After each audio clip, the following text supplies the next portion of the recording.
Hey, what's going on, everybody? Welcome to episode 95 of the Former Action Guys podcast, and I'm your host, Justin Kramer. And this week I have on Major Charles Benbow. He's back on. If you hadn't listened to his first podcast, go back and check it out. It's episode 92, kind of talks about going from being a reservist enlisted guy to an infantry officer in the Marine Corps after doing some time graduating from VMI and stuff like that. Really good discussion there.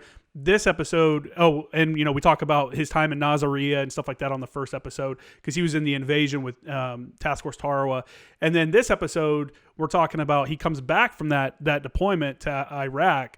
And within 9 months, he's on a second deployment, and 2-8, they're heading out to Afghanistan to support Operation Enduring Freedom early in the war in 2003, which is a really interesting perspective because at that time, Afghanistan was kind of playing second fiddle to what was going on in Iraq. And, there weren't very many troops over there and stuff like that. So it's just a different time. And it was really early on. So it's really good perspective to hear kind of how their battalion supported different elements within Afghanistan and what those different missions looked like between running security operations on Bagram Airfield to doing security for special operations units around the area and stuff like that. Really good conversation as always.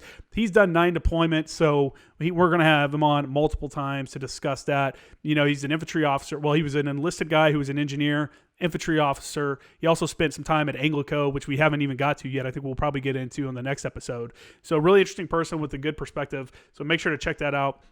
Hey, as always, man, if you guys are enjoying the show, if you've been listening to it for a little while and you haven't subscribed yet, why not? Go ahead and do that. Go ahead and subscribe. Help me out. And if you're on Apple Podcasts, please leave a review because that really helps drive up the ratings and stuff for the show. It introduces it to more people because now they're exposed to it because you're helping me drive it up and becoming more visible within the rankings and stuff like that. So please do that. Leave a review on Apple Podcasts. If you haven't subscribed on YouTube, do that. I'm dropping clips all the time. I'm actually going to drop a clip from his time in Nasiriyah. As soon as I finish recording this intro, I'm going to finish the edit on that and put that up on YouTube in the clips playlist page. So make sure to check all that out. And I guess that's really it. As always, for my Marine artillery guys who are not happy about the shift from rocket to tube artillery, if you check out jkramergraphics.com, I just put up a new flag on there that's the come and take it, but it has the M777 on the flag. So go check that out, pick one up, and show your disdain for rocket artillery coming in and stealing the job of tube artillery and stuff like that. And support the show. As always, you can go on there and buy some Former Action Guys podcast gear. Again, that's at jkramergraphics.com. And if you didn't know, it's JCRAMER graphics, GRAPHICS.com. All right. Enjoy the episode. This morning I was going through the last episode and cutting out some stuff because I think I've talked about it before, or I think I mentioned it before. I'm afraid that people, aren't going to listen to 2 hour, full 2 hours or something like that. So yeah.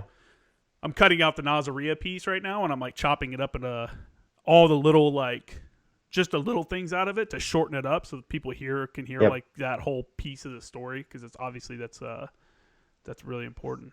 And I got this, and I think I'm ready to go, man.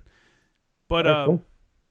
But yeah, I think that'll be good because then more people will hear the story and kind of understand what happened there, And I think Nasiriyah is one of those things where guys that have been around in the Marine Corps or were in the Marine Corps during the early days of the global war on terrorism, during that time frame and probably the decade after, probably really knew about Nasiriyah. Whereas, the new generation of Marines, I got to imagine, you're there, you're still in.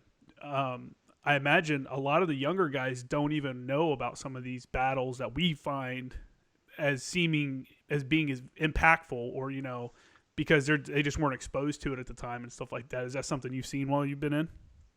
Yeah. So I talked about it a couple of months ago, I guess back in August. So we did the MRF interop course for the MRF on this MEU. And I grabbed all the JTACs for about an hour to go through some fratricide stuff. Mm-hmm. And that was one that I spent a lot of time on because I knew the battle.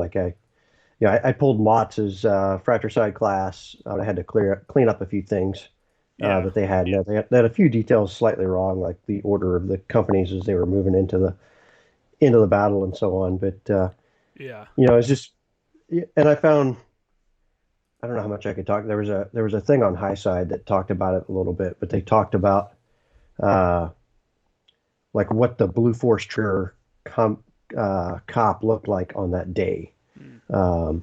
And like there was no BFT cop of where everybody was. So like there's no clear cop of where everybody was, which is kind of what led to what happened. And you're talking about, so for those that don't know, that's the common operational picture. So that everyone, and the Yeah. Blue Force Tracker is basically a computer that is in a lot of, now it's in a lot of the vehicles. I think almost every one, maybe not almost every one. I don't know now, actually. I'm a couple years out. I know in Afghanistan, I want to say all of our vehicles had Blue Force Trackers on them. And what those do is track that individual vehicle or that unit, and it allows you to message between one another, and also the higher commands like the battalion level command and higher to, or even honestly even at the company, kind of track their Marines and stuff as they move along in the vehicles, and can just understand where everybody's at, which was an issue in Nasiriyah. That was like It the big was thing. it was very uncommon back in 2003. Like not a lot of vehicles had it. Mm-hmm. I think maybe the Army had more of it than we did, almost certainly.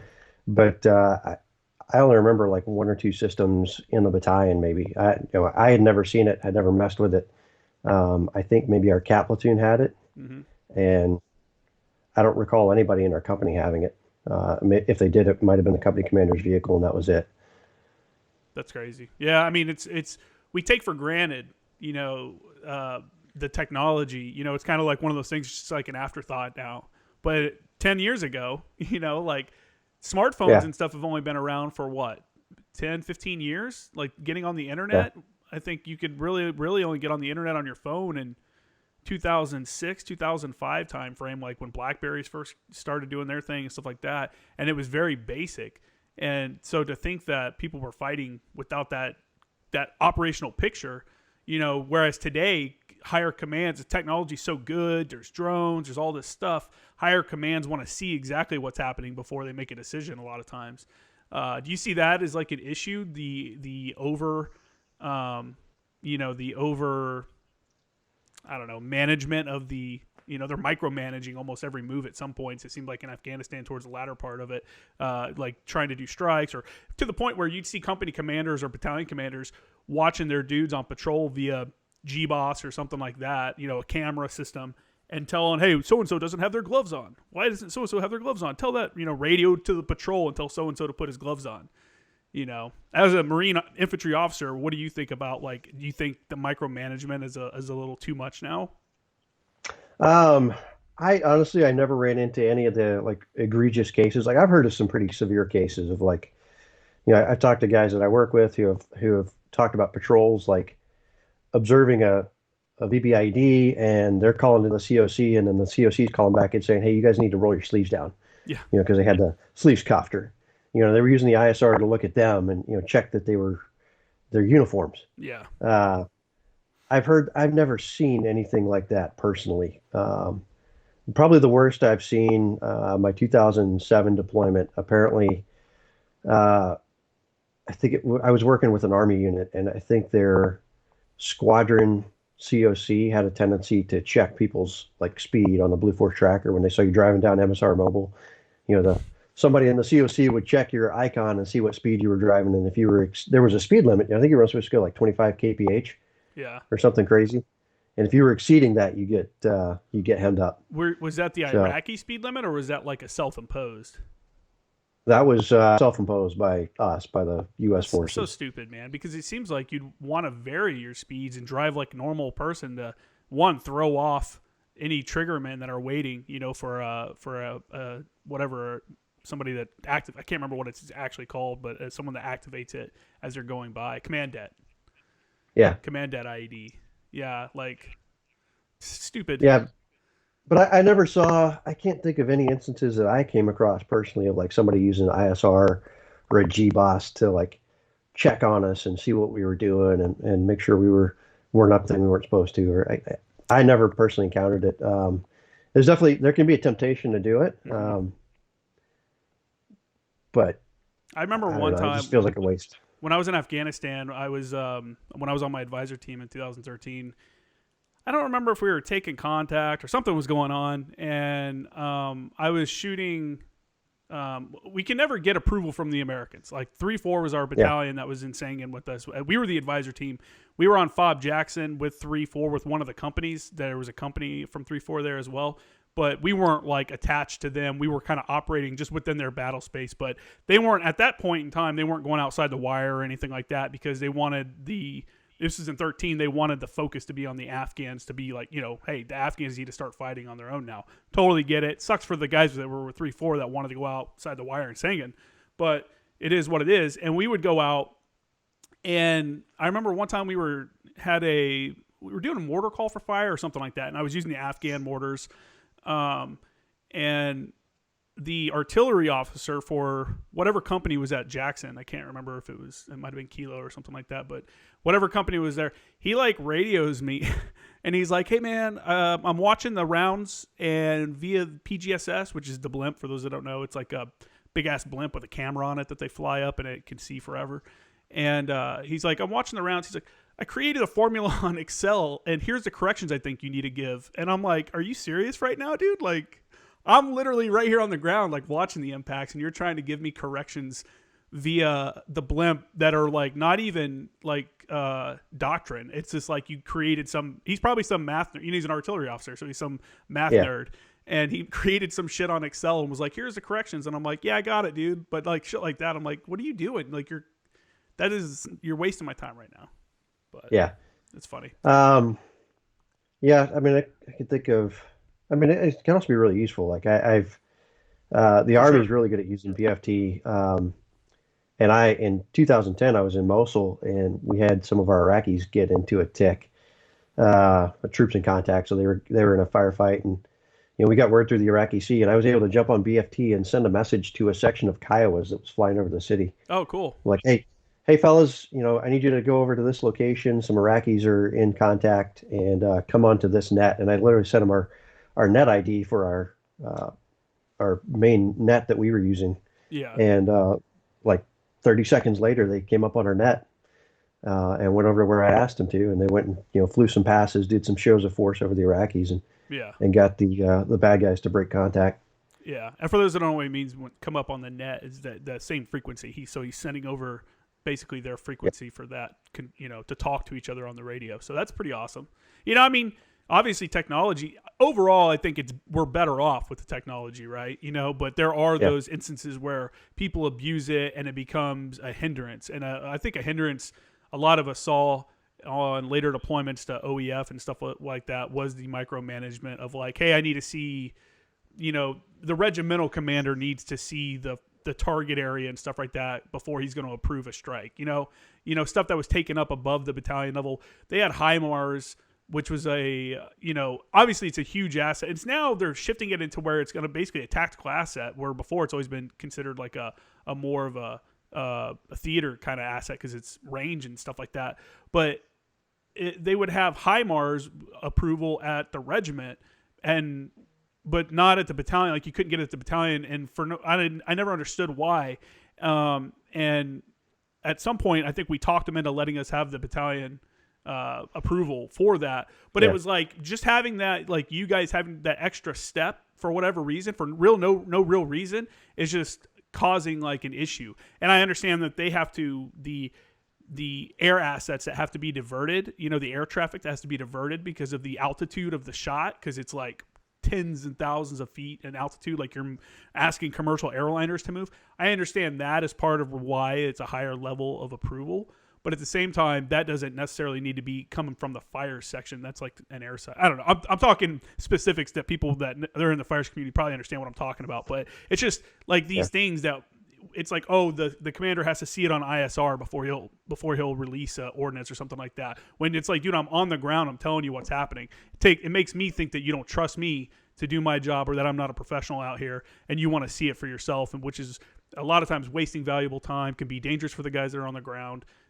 So that's just my little rant about about that. So anyway, back to you. Like at the end of the last podcast, I think we stopped at talking through Nasiriyah and stuff like that. I think that's about where we stopped.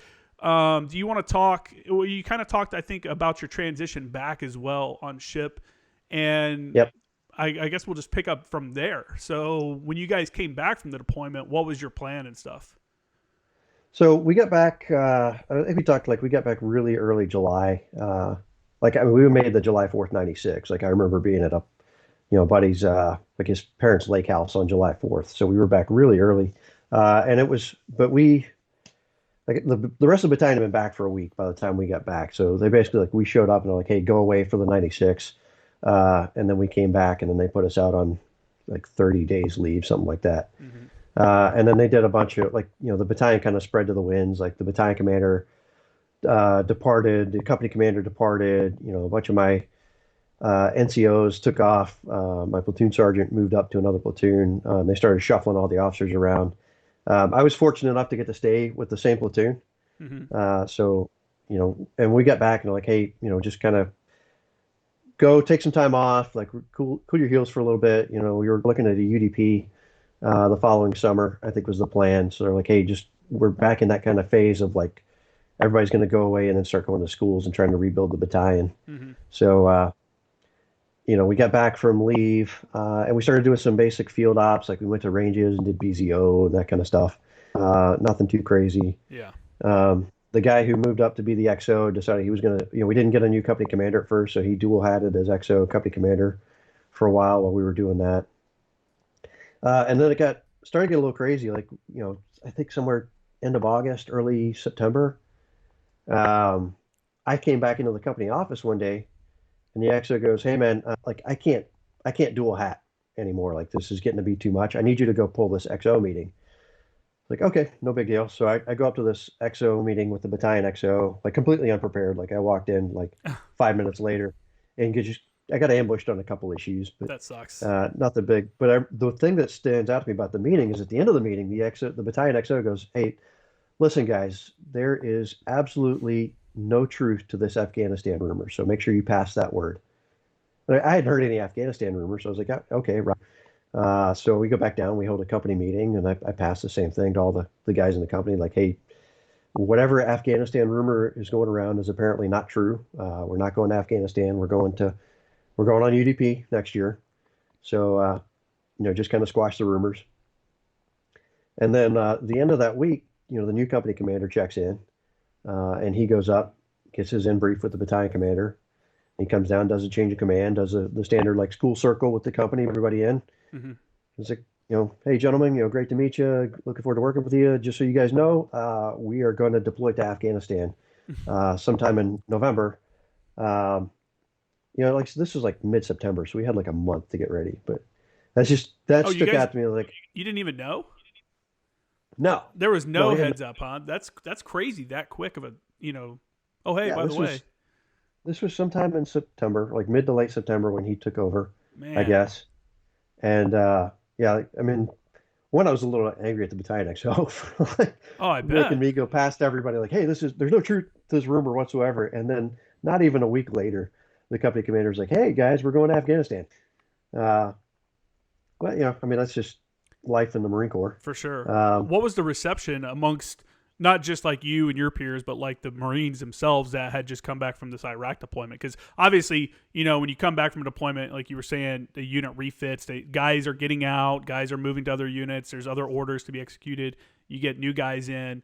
Now, how are these your more senior guys that just came off deployment? How did they feel about this? I mean, I know I was like, I was a young single guy, so I was pumped. A lot of like the single Marines were pumped about it. Like, hey, another deployment, sweet. Some of the married guys, so one of the issues, just when you think about the timing of like, we got back in July, we're deploying again in November, 9 months from July, whatever the math is on that, like there's going to be some guys missing, kids being born. Mm-hmm. Oh yeah. So yeah, that, obviously some guys weren't thrilled about that, but I remember in general guys being excited. Like I got one of my new squad leaders that checked in. I remember him saying something about how, I mean, I don't know how much you remember about like when the Iraq invasion went down, and some people were not crazy about it because it was kind of a tenuous case tying Iraq and Saddam to, Al Qaeda. Mm-hmm. Obviously we know now like there wasn't actually a tie between Saddam and Al Qaeda. But I'm talking to one of my squad leaders. He's like, "Hey, I'm excited to go to Afghanistan because this is actually where, this is actually getting at the guys who, you know, participated in the 9/11 instead of Iraq, which wasn't really tied to it." Yeah.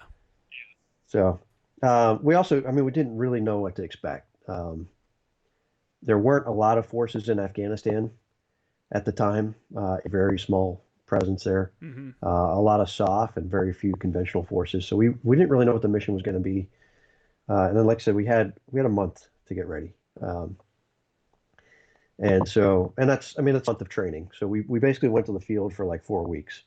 Uh, and Damn. it was not 4 weeks straight. Like we would go Tuesday to Thursday, kind of the standard like infantry rhythm of go, Monday's your admin day, Tuesday go to the field early, train Tuesday, Wednesday, Thursday, hike back, sometime Thursday, and then have Fridays kind of your cleanup day for the weekend. Mm-hmm.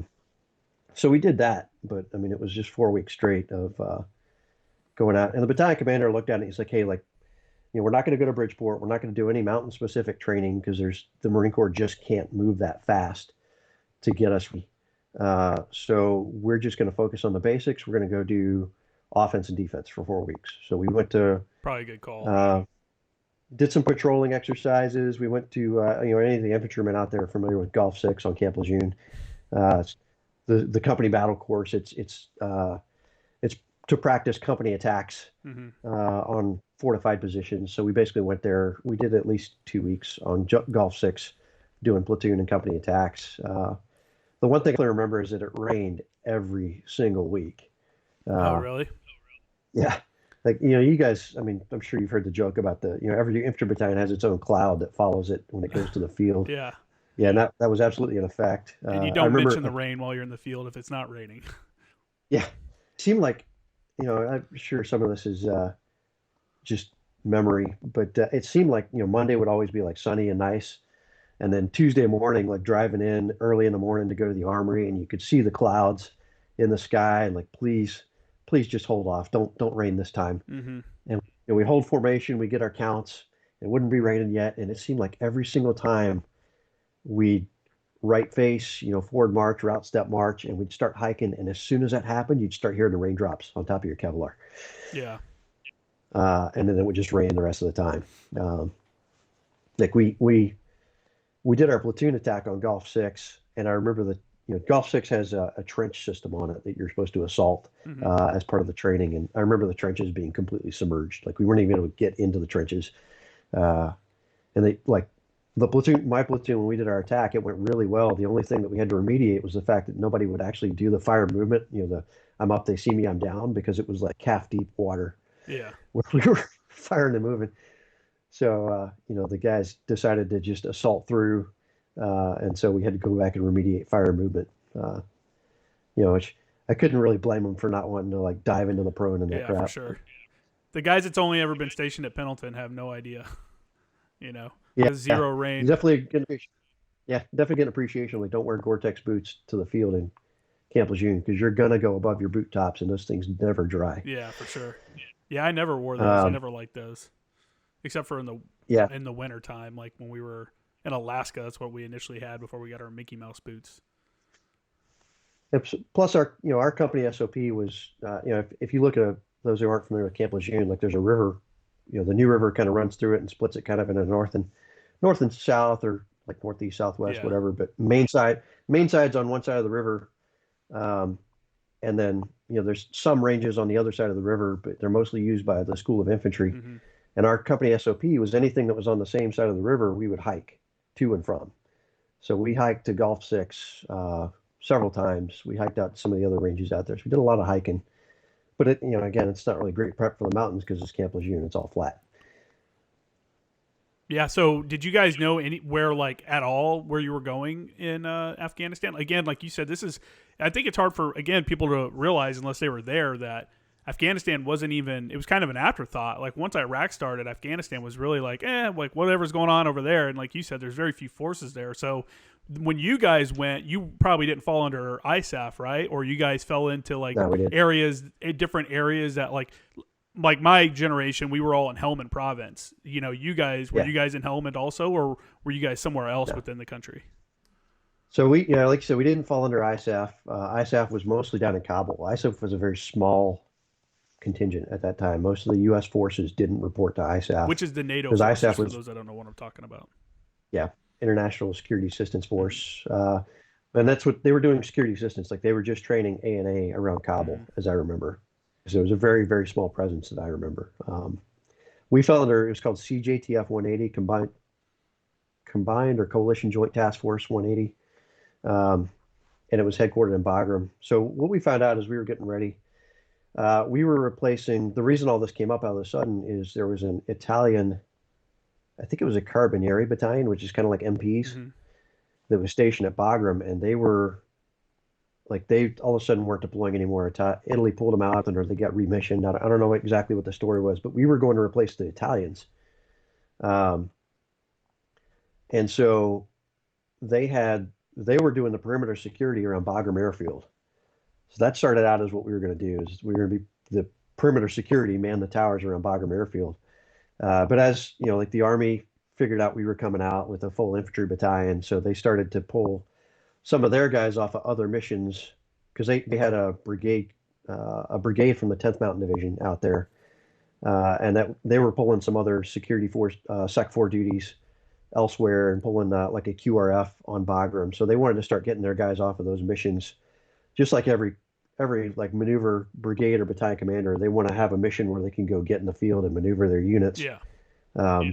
So this brigade commander is doing the same thing. Like there's a lone infantry battalion with a lieutenant, 05 coming.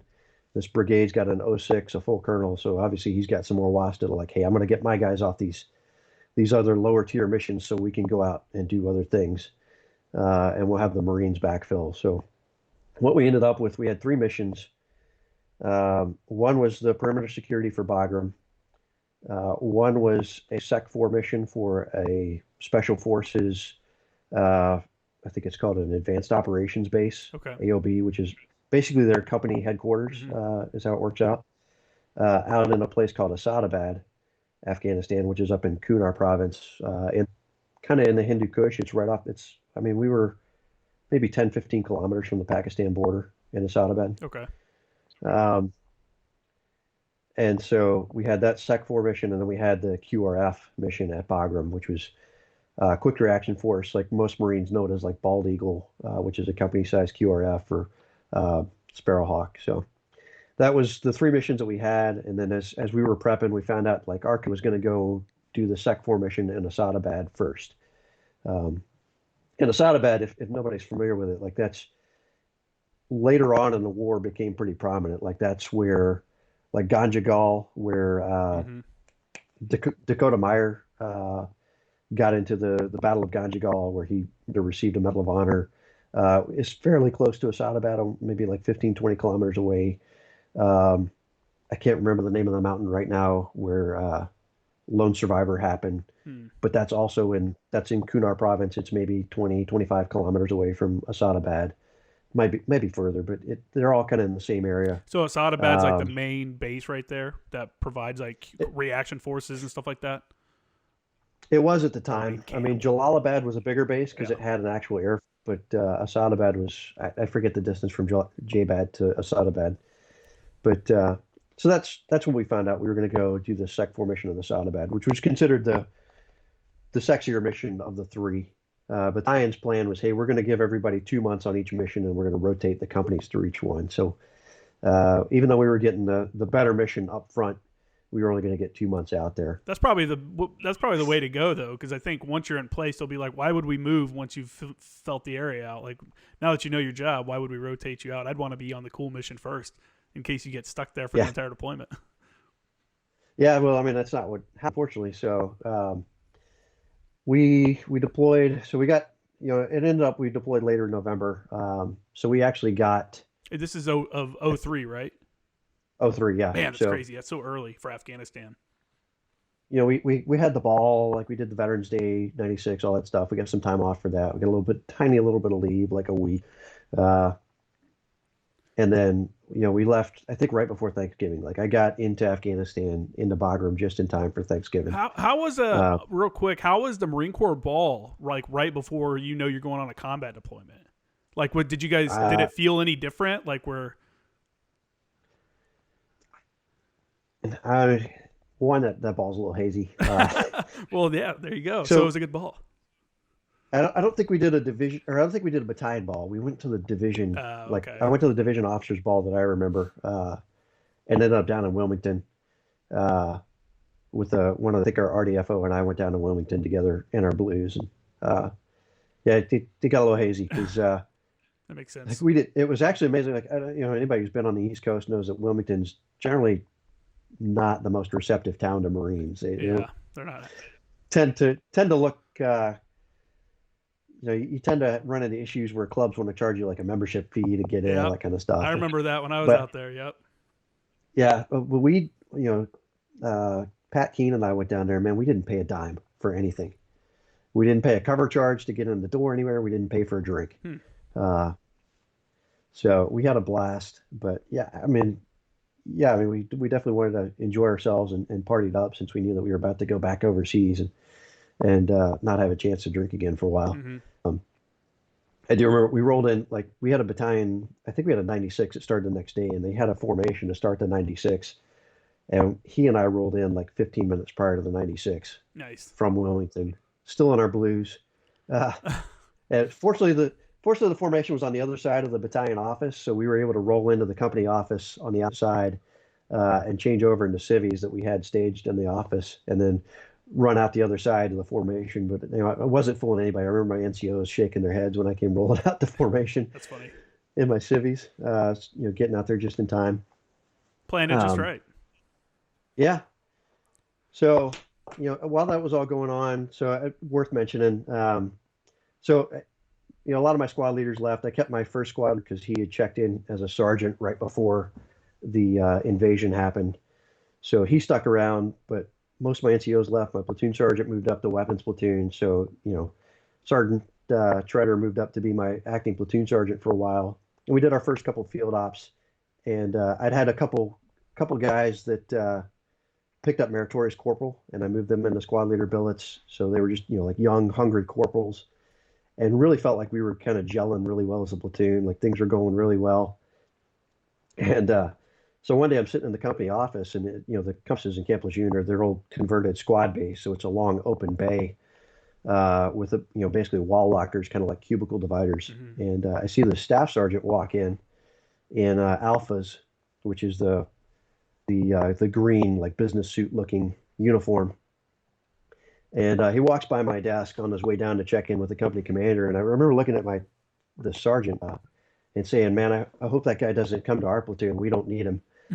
And he comes back from checking in with the company commander, and of course walks in front of my desk, and Surge Staff Sergeant Scott reporting as ordered. And that would be the first, but definitely not the last time that guy proved me wrong. Because man, he not that I had a bad platoon sergeant my first time around. We just didn't click. Yeah. We made it work, but we just didn't have the chemistry. But when Staff Sergeant Scott checked in, man, he and I hit it off, and had a really tight platoon commander platoon sergeant relationship. And then with the squad leaders that I had, who had all been like, lance corporals on my first deployment, that was just a lot of fun. As a platoon commander, what do you expect? Like, what's your expectation for a platoon sergeant? What are you looking for? What would you define as a good platoon sergeant? And then at the same time, what would you define as like good squad leaders? Just so, because I know I have a lot of enlisted guys that listen to this and stuff like that, and some of them may eventually move up into those positions, or guys that were in those positions. And I think it'd be interesting to get a perspective from an infantry officer that was there. So a good platoon sergeant, he's one of the big things for a good platoon sergeant they know it. You don't talk about it so much of it is to help the lieutenant grow, right? Mm-hmm. Like he's got to help grow that new lieutenant into his role as a platoon commander. Because even though he's supposed to get coached by the company commander and the XO, like they're busy doing company commander and XO things a lot too. So the platoon sergeant a lot of times got that real direct influence on that young lieutenant to kind of help shape him. And that's like where Spencer really shined, was helping me grow as a lieutenant, even though I'd already been on a deployment and had some time under my belt, was already first lieutenant. Some of my biggest personal growth probably happened during that time frame. being a good sounding board to bounce ideas off of, and being the guy who can, like, when the lieutenant comes up with something, you can be like, hey, you know what, sir, like, maybe that's not such a good idea. Uh, you know, and if there's times when that platoon sergeant's got to know how to use the word sir as a weapon, right? Yeah. Like there's a certain way to say the word sir that lets you know that you're stepping in it. I think he didn't have to do that too often with me, thankfully, but there were one or two times. Um, but yeah, I mean, really, just kind of they talk about it being like a marriage, like just having that tight relationship where you can bounce things off of one another, and be kind of completely open with one another and not be afraid to like just talk things. Uh, that's really key. Um, and I was fortunate to have that with Staff Sergeant Scott, definitely. For squad leaders, uh, the thing the thing that I really valued as a squad leader was like, especially with the guys who were sergeants, was the if they can be able to operate independently. Hmm. It's harder for some of the younger guys, if it's like a young corporal that's fleeted up, but the ability to like plan your own training, plan your own patrols, that kind of stuff. Like, um, and really like make good use of the Marines' time, because they're the guys who have the most direct influence on the Marines a lot of time. And you hear a lot of guys complain about sitting in the barracks, playing the Xbox, not having things to do. Like, a really good squad leader helps a lot with that, because he's the guy who's got the most direct influence on their time and the ability to shape it. And then, a good squad leader should also be able to participate in advising and counseling that young lieutenant. Um, that I think with the younger squad leaders, that's a lot tougher for them. When you get an older guy that's a sergeant, uh, with some more life experience and more time in the Marine Corps, like they're better able to do that. Hmm. Um, the young corporals that I had, so I ended up getting another sergeant in, so I ended up with two sergeant squad leaders and one corporal. Um, and I moved one of the corporals who'd been a squad leader back down to a team leader. Um, those guys, like, they were all phenomenal, like tactically. Like they knew how to run a patrol, how to operate tactically. Um, it was some of the like life experience things where I thought the sergeants had an edge, um, just because they were a little bit more mature. Hmm. So, the two sergeants had both checked in right before deployment. I had one guy check in right before the after deployment. Came straight from, I think he came from FAST, if I remember right. But they both did extremely well. For being new to the the fleet. Yeah. Uh, both of them had come from like security forces, or one was at Camp David, the other was at FAST, like I said, and both being new to a Victor unit, did extremely well, I never like snapping in right. I never realized how like there was like a difference, like a guy coming from fast company or a guy coming from like a battalion, until I went and worked with an infantry battalion, as a young like PFC or Lance Corporal. And I remember there was a corporal there that was a fast company guy, and he was catching shit constantly. Yeah, Like, shut up, bitch, you don't know, like, because these dudes had been going to Iraq and stuff. And I think they had already done like 2 deployments, and this guy had just come from Fast Company. Nothing against the guy or anything. And the other thing was that Fast Company guys learn different tactics and stuff like that, which don't apply all the time to what you guys do as a maneuver element. Doing company level attacks and things like that. So anyway, the unit set. You guys are formed. You told, hey, you're going to Afghanistan. You guys are going. Your company specifically is going to do this mission, the security force mission, at Abbottabad. Is that Abbottabad or yeah, right? Asadabad. Abbottabad. Geez, see, I'm a Helmand Province guy. I know some of these names, but I'm not completely familiar with them. So you guys are doing security up at Asadabad, or working with the special operations guys up there. What was it like flying into Afghanistan compared to like when you went into Iraq? Like, did you, in your mind, because Afghanistan, I mean, a lot of people don't know anything about Afghanistan. I think a lot of people assumed Yeah. Afghanistan and Iraq, oh, they're the Middle East. They'll probably, kind of be the same. Did you have that preconceived notion in your head when you were flying in there, and how was the impact of actually seeing it? So the funny thing, because when we went to Bagram first, Yeah. and I had no idea what to expect, because we had just been, we'd been in Iraq, right? We'd been sleeping in skirmishers' trenches and fighting holes, uh, you know, with, I think towards the end, maybe I had a 2-man tent. Like that was about the only time we slept with anything over our heads, uh, other than the night sky. So I went to Afghanistan, like, what are we sleeping in 2-man tents? Like what, because I knew there was this perimeter security mission around Bagram. I was like, I didn't know if that meant like, okay, are we like dug in the defense Yeah. around Bagram? Like, what is this going to look like? So we spent a couple days in Manas, Kyrgyzstan, which is a kind of standard stopping off point Classic. for folks. Yep. And then we hop on a C-130 and fly into Bagram, and we roll into the arrival departure control group area. And I remember, our battalion ops chief had been on that, and so he comes in and gives us our in brief. And I remember one of the very first things he said is like, "Hey guys, this is a saluting base," and my jaw just dropped. Like, what? Like, yeah, this is a saluting base. You will salute on Bagram. Really? So it blew our minds. Yeah, because come to find out, obviously Bagram's like a fob. Yeah, it's And even huge. back in 2003, like it's pretty established. Like there's chow halls, there's there's a PX, and all that kind of stuff. So I mean, the one thing, so we had our own area. We were kind of off.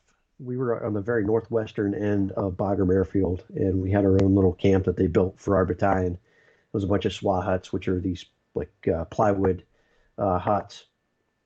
And our battalion commander did say, "Hey, we called it Camp Bulldog." He's like, "Camp Bulldog is a non-saluting area. There will be no saluting up here." And I know some of the Army guys get, a little upset about that, just because it was like they were like confused because they get yelled at by the Marines if they came up there and saluted a Marine officer, like, "You don't salute." Yeah. But then they have to go salute down in the other areas of the base. So that was a weird kind of thing to wrap our heads around. Like, okay, we're at war, but it's garrison. That was our first time running into that situation.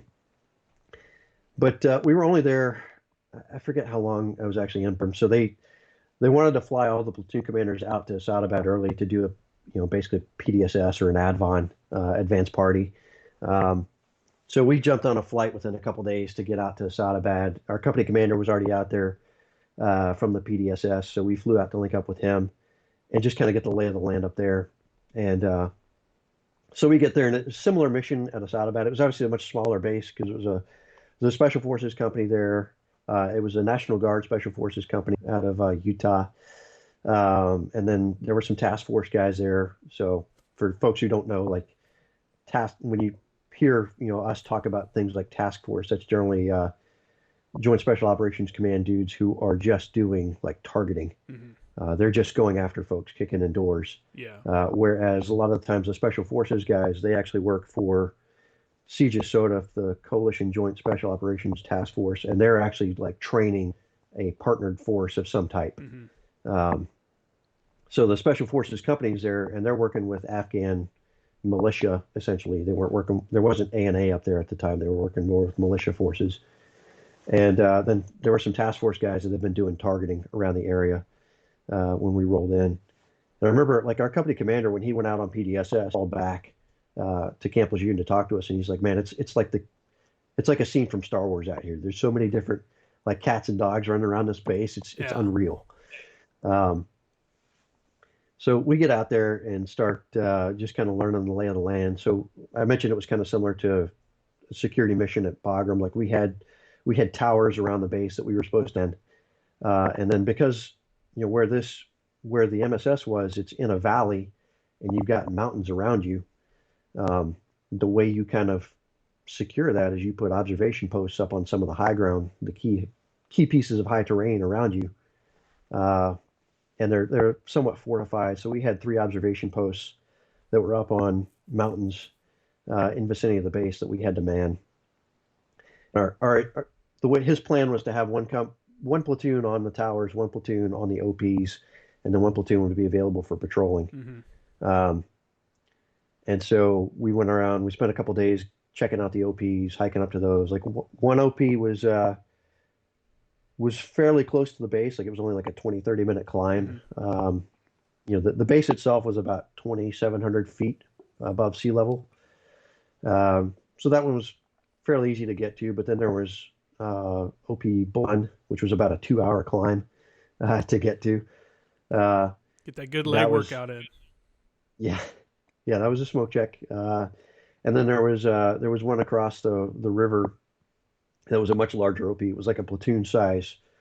It was basically like an outpost, Hmm. combat outpost almost in its own right. Like it was a network of like bunkers on top of this other mountain that was a platoon size outpost.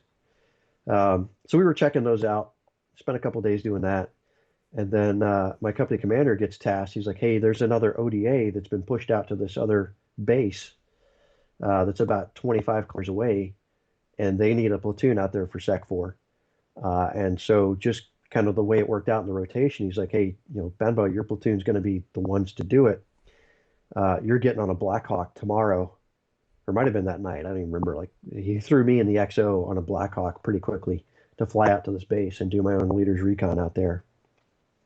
So they fly us out to this base in it's a town called Nagalam, which folks who are familiar with Afghanistan may have heard of it, but it became a much bigger base later in the war.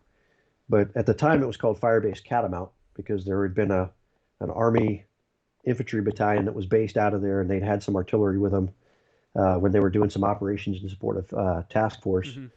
And so, because they had artillery there, it was actually a fire base. So they named it Fire Base Catamount, which was their battalion nickname, the Catamounts. So I show up, and there was only a platoon infantry left, and then there was this National Guard ODA there. So I linked up with those guys and started doing the leader's recon, to rip out with that Army infantry platoon that was going to go back and link up with their battalion. And so, that was pretty crazy. Just, hey, you two get on a helicopter, fly out, and go check this place out. And the base got rocketed like our first night there. That's always fun. Hey, welcome to the neighborhood. Yeah, like I remember, like the ODA had their COC set up. They called it, obviously they call it the team house. I had been talking to the ODA guys, and I went out, was walking out the front door of the team house, and this soldier just blows by me, yelling "Rocket!" Comes screaming in the door. I think they spotted where the poo was, and they had an 81 like section there, so they launched a couple rounds back, but that was about the extent of it. Yeah, the point of origin. Yeah.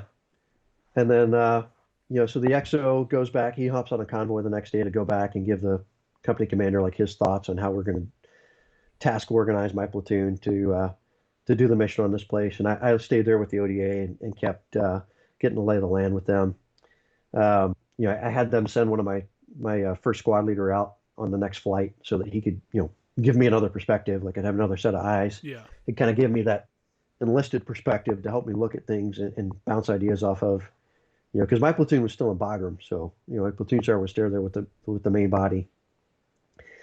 And so just briefly, like I was talking to the ODA commander at one point. He brought up like, hey, it's not really Firebase Catamount anymore. We're gonna change the name of this place to Camp Blessing, which is the name of a ranger that was killed nearby back in this. So this was in December. This ranger had been killed in, I think, mid-November by an IED near there. So, guys, again, familiar with kind of what happened later on in Kunar province have probably heard of Camp Blessing. It became a fairly large base later on in the war. It was a battalion fob later on. Yeah. A lot of the guys that were fighting in Korengal, like that was their battalion headquarters, was at Camp Blessing. But at the time, it was just a platoon of grunt and an ODA was all that was there. So when you guys got pulled in there to come do security, was it mainly base security, or were you guys going out to be like blocking force, during raids and shit like that? So it was mainly base security. So one thing, this being a National Guard ODA, they're a little bit older. They were great dudes. Like I had a great time with them, but they were being a little bit older. They were a little more into the unconventional warfare side of things than they were the direct action. They weren't so big on kicking in doors. Mm-hmm. But they were also really good at it because they were older, a little bit wiser, Mm-hmm. a little bit more mature. So they were able to play kind of the unconventional warfare angle a lot more. They had this partnered force that they call I think it was called the Afghan Security Force or something like that. It was basically a militia that they trained and had been working with for a while that they brought with them when they occupied this place. And that was their force that they were training with and working with and going out on patrols with. So we were really just there to be Sec 4. We did get out and do some patrolling in the surrounding area, but I was told to stay within. I only had a 60 millimeter mortar section Hmm. when I got there, and I was told to stay basically within the range ring of the 60s. Oh, okay. So So yeah. I was pretty limited on how far I could go. Yeah. Um, Was the militia like a local militia? Were they all from the local area, or was it a group that had been pulled in from different areas of Afghanistan? no, so that was a weird thing. I don't remember where they recruited these guys Yeah. But from that village or that valley. okay. And that was one of the weird things. Like that valley had been very closed off in the past. The it's called the Pesh River Valley. Hmm. Um, so not very many people had been up there. Uh, and it was a lot of folks had been scared to go up there. Supposedly the Russians had been scared to go up there. Um, there was even the I forget it might have been the Siege of Sar Major or one of the like the AOB Sar Major. Somebody was in a Black Hawk. I think when they were doing some of the initial recon of this place, Hmm.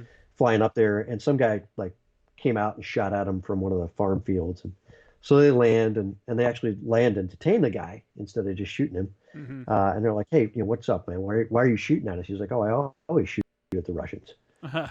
Like, well, got some news for you, brother. That war's been over, homie. Yeah. So,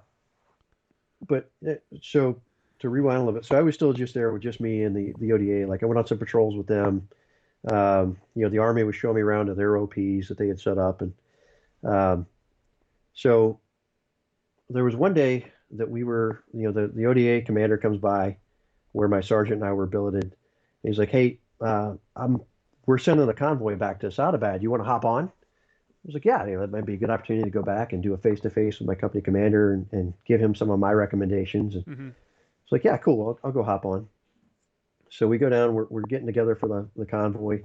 Um, and one of the guys had just gotten a care package, so we're all going through the care package stuff and taking videos to send back to the whatever school they got it from. And I remember the team sergeant. I've got the video somewhere. Like he's got one of the flyers that the civil affair guys were passing out for like IED awareness, Mm. to the local. And he did like a joke public service announcement. He's holding it up. He's like, "Remember, kids, public service announcement for the United States Army: do not mess with IEDs." Uh, and so we're all just kind of laughing around and having a good time. And the team commander at one point was like, "This is just like Bravo 20, right before they all die." Oh, what the And fuck? we all laughed like, "Haha, that's funny." And then we get in the vehicles and we start rolling. And I was in, so as the ODA guys were in the lead vehicle, and then I was in the second vehicle, and I was the vehicle commander, so in the passenger seat for all the civilians out there. The driver was an Army specialist, and then I had another specialist in the back from the mortar platoon, and then the gunner was a reserve civil affairs or psyops What a guy. mishmash of like Um, people. oh, yeah, it was completely nuts. And this reserve civil affairs or psyops guy, I can't remember what he was.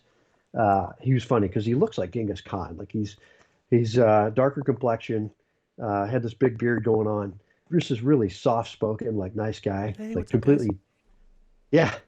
But so we go rolling down the road, and it's my first convoy in Afghanistan. Like we hadn't heard. You asked last episode about IEDs. Like we hadn't dealt with IEDs before. I hadn't even heard of it before we started getting ready for this Afghan deployment. Hmm. So we're driving down the road, and I'm already like, you know, we're driving down the Pesh River Valley, so you get houses up on the side of the hill above you and everything, and I'm just convinced somebody's going to pop out of every house in RPG. Uh, and so I'm going through scenarios as we're driving of like, what do I do if this happens? What do I do if that happens? Uh, and we get through a couple villages. We don't get very far.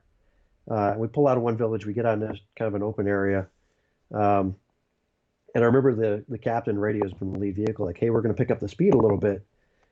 And like as soon as I turn to the driver and say, "Hey, we're picking up speed," like everything just goes gray. There's this loud bang. Everything goes gray outside the vehicle. And I remember kind of going through this. It's weird how like you've heard of like time dilation, how like time slows down almost. Yeah. Yeah. Like I just started going through this thought process of like, okay, that was an explosion. The front of the vehicle is traveling up. So that means it was probably something underneath us, which means it's an IED. okay, it's probably going to be a complex attack, like there's going to be an ambush. So we need to see if we can keep moving as soon as, we come to a stop. And so like we went through that thought process. We came back down. Um, and I remember looking over at the driver, like saying like, "Hey, can you move? Can you move?" He's like, "No, we're dead." Um, and I look back to check on everybody else, and the gunner's missing. Like he's not in the turret anymore. Um, and then the driver's freaking out. He can't get his door open. I tried to call the other vehicle on the radio. They're not answering because the radio's dead because the whole vehicle's been taken out pretty much. And I step the vehicle. I get my door open and get out, and I look behind us, and the gunner is just standing there in the road looking at me. He's got blood running down his Oh, face. really? Um, yeah, but he's just standing there looking at me. And then I swear I have this vivid memory of like one of the specialists who finally got out of the vehicle, like with a pressing in his hand, just like Superman tackling the gunner Oh, really? to put a field dressing on his head. Yeah, yeah. So they both tackle this guy and like start dressing him up with a field dressing. I look, the other vehicle's like gone. It's around a corner, so I can't even see. Um, so I'm looking, like I said, I figured we were going to be ambushed. So I check, make sure nobody's shooting at us. No one's around. So I figured the best thing I can do is try to find a place to get to, signal the other vehicle. So I start taking off down the road to see if I could find a place to get up and get, line of sight with the other vehicle and wave at them or something. Mm-hmm. Fortunately they heard the boom obviously, and so they reverse and back up to us. And the team medic was on the gun, so he hops down to go take care of the gunner from my vehicle, and he tells one of the specialists like, "Hey, go jump on the gun." And the kid goes running by, and I'm thinking about like, "Oh, this kid's a mortarman." Like, "Hey man, do you know how to work a 50 cal?" He's like, "No sir." Like, "All right, you stay here. Like, you pull security here. I'm gonna go get on the gun." So I ran up and jumped on the 50 cal. And we just sat there for a bit, like while they were tending to Chris, the gunner from my vehicle. And they bring out a QRF. The rest of the ODA comes out. They bring out their engineer to come check on things. And so mostly everybody ends up being okay. They decide, the medic at some point comes over while I'm still in the 50 cal, just praying that someone's going to try something. Yeah. He comes over. He's like, "Hey man, pop your Kevlar off real quick. I want to check you." And so I pop my Kevlar off, and he's like, "Yeah, one of your pupils looks like it's, different size than the other, man. I think we need to get you on the bird out of here." And I tried to argue it, and the captain's like, "Nah, man, you get on the bird." Yeah. Um, and That's a sign. I remember asking, was it's a sign for TBI for those that may not know. yeah. So I was like, "Hey, is the bird going to Asada?" Because I felt fine. Like I was walking around, I was having no issues. Like I sent you the picture of me like walking in front of the vehicle. Mm-hmm. And really all that happened, like I got a big hematoma, big swell, a lot of swelling on my forehead, and I must have cracked my head on the dash Yeah. when all that happened, and just never realized it. Um, so all that goes on, and I was like, "Hey, is the bird stopping in the Sadabat on the way back?" They're like, "Yeah, it's stopping there." So I was like, "Oh, cool. I'll just hop off the bird in the Sadabat, and I'll just get there earlier." Um, so, anyways, the medevac bird's in. We pick up Chris and load him on the bird, and we take off and fly back. And it turns out we go straight to Bagram, right to the combat support hospital in the cache at Bagram. Never go through Asadabad. It's like, well, screw it. I guess I'll link up with my platoon.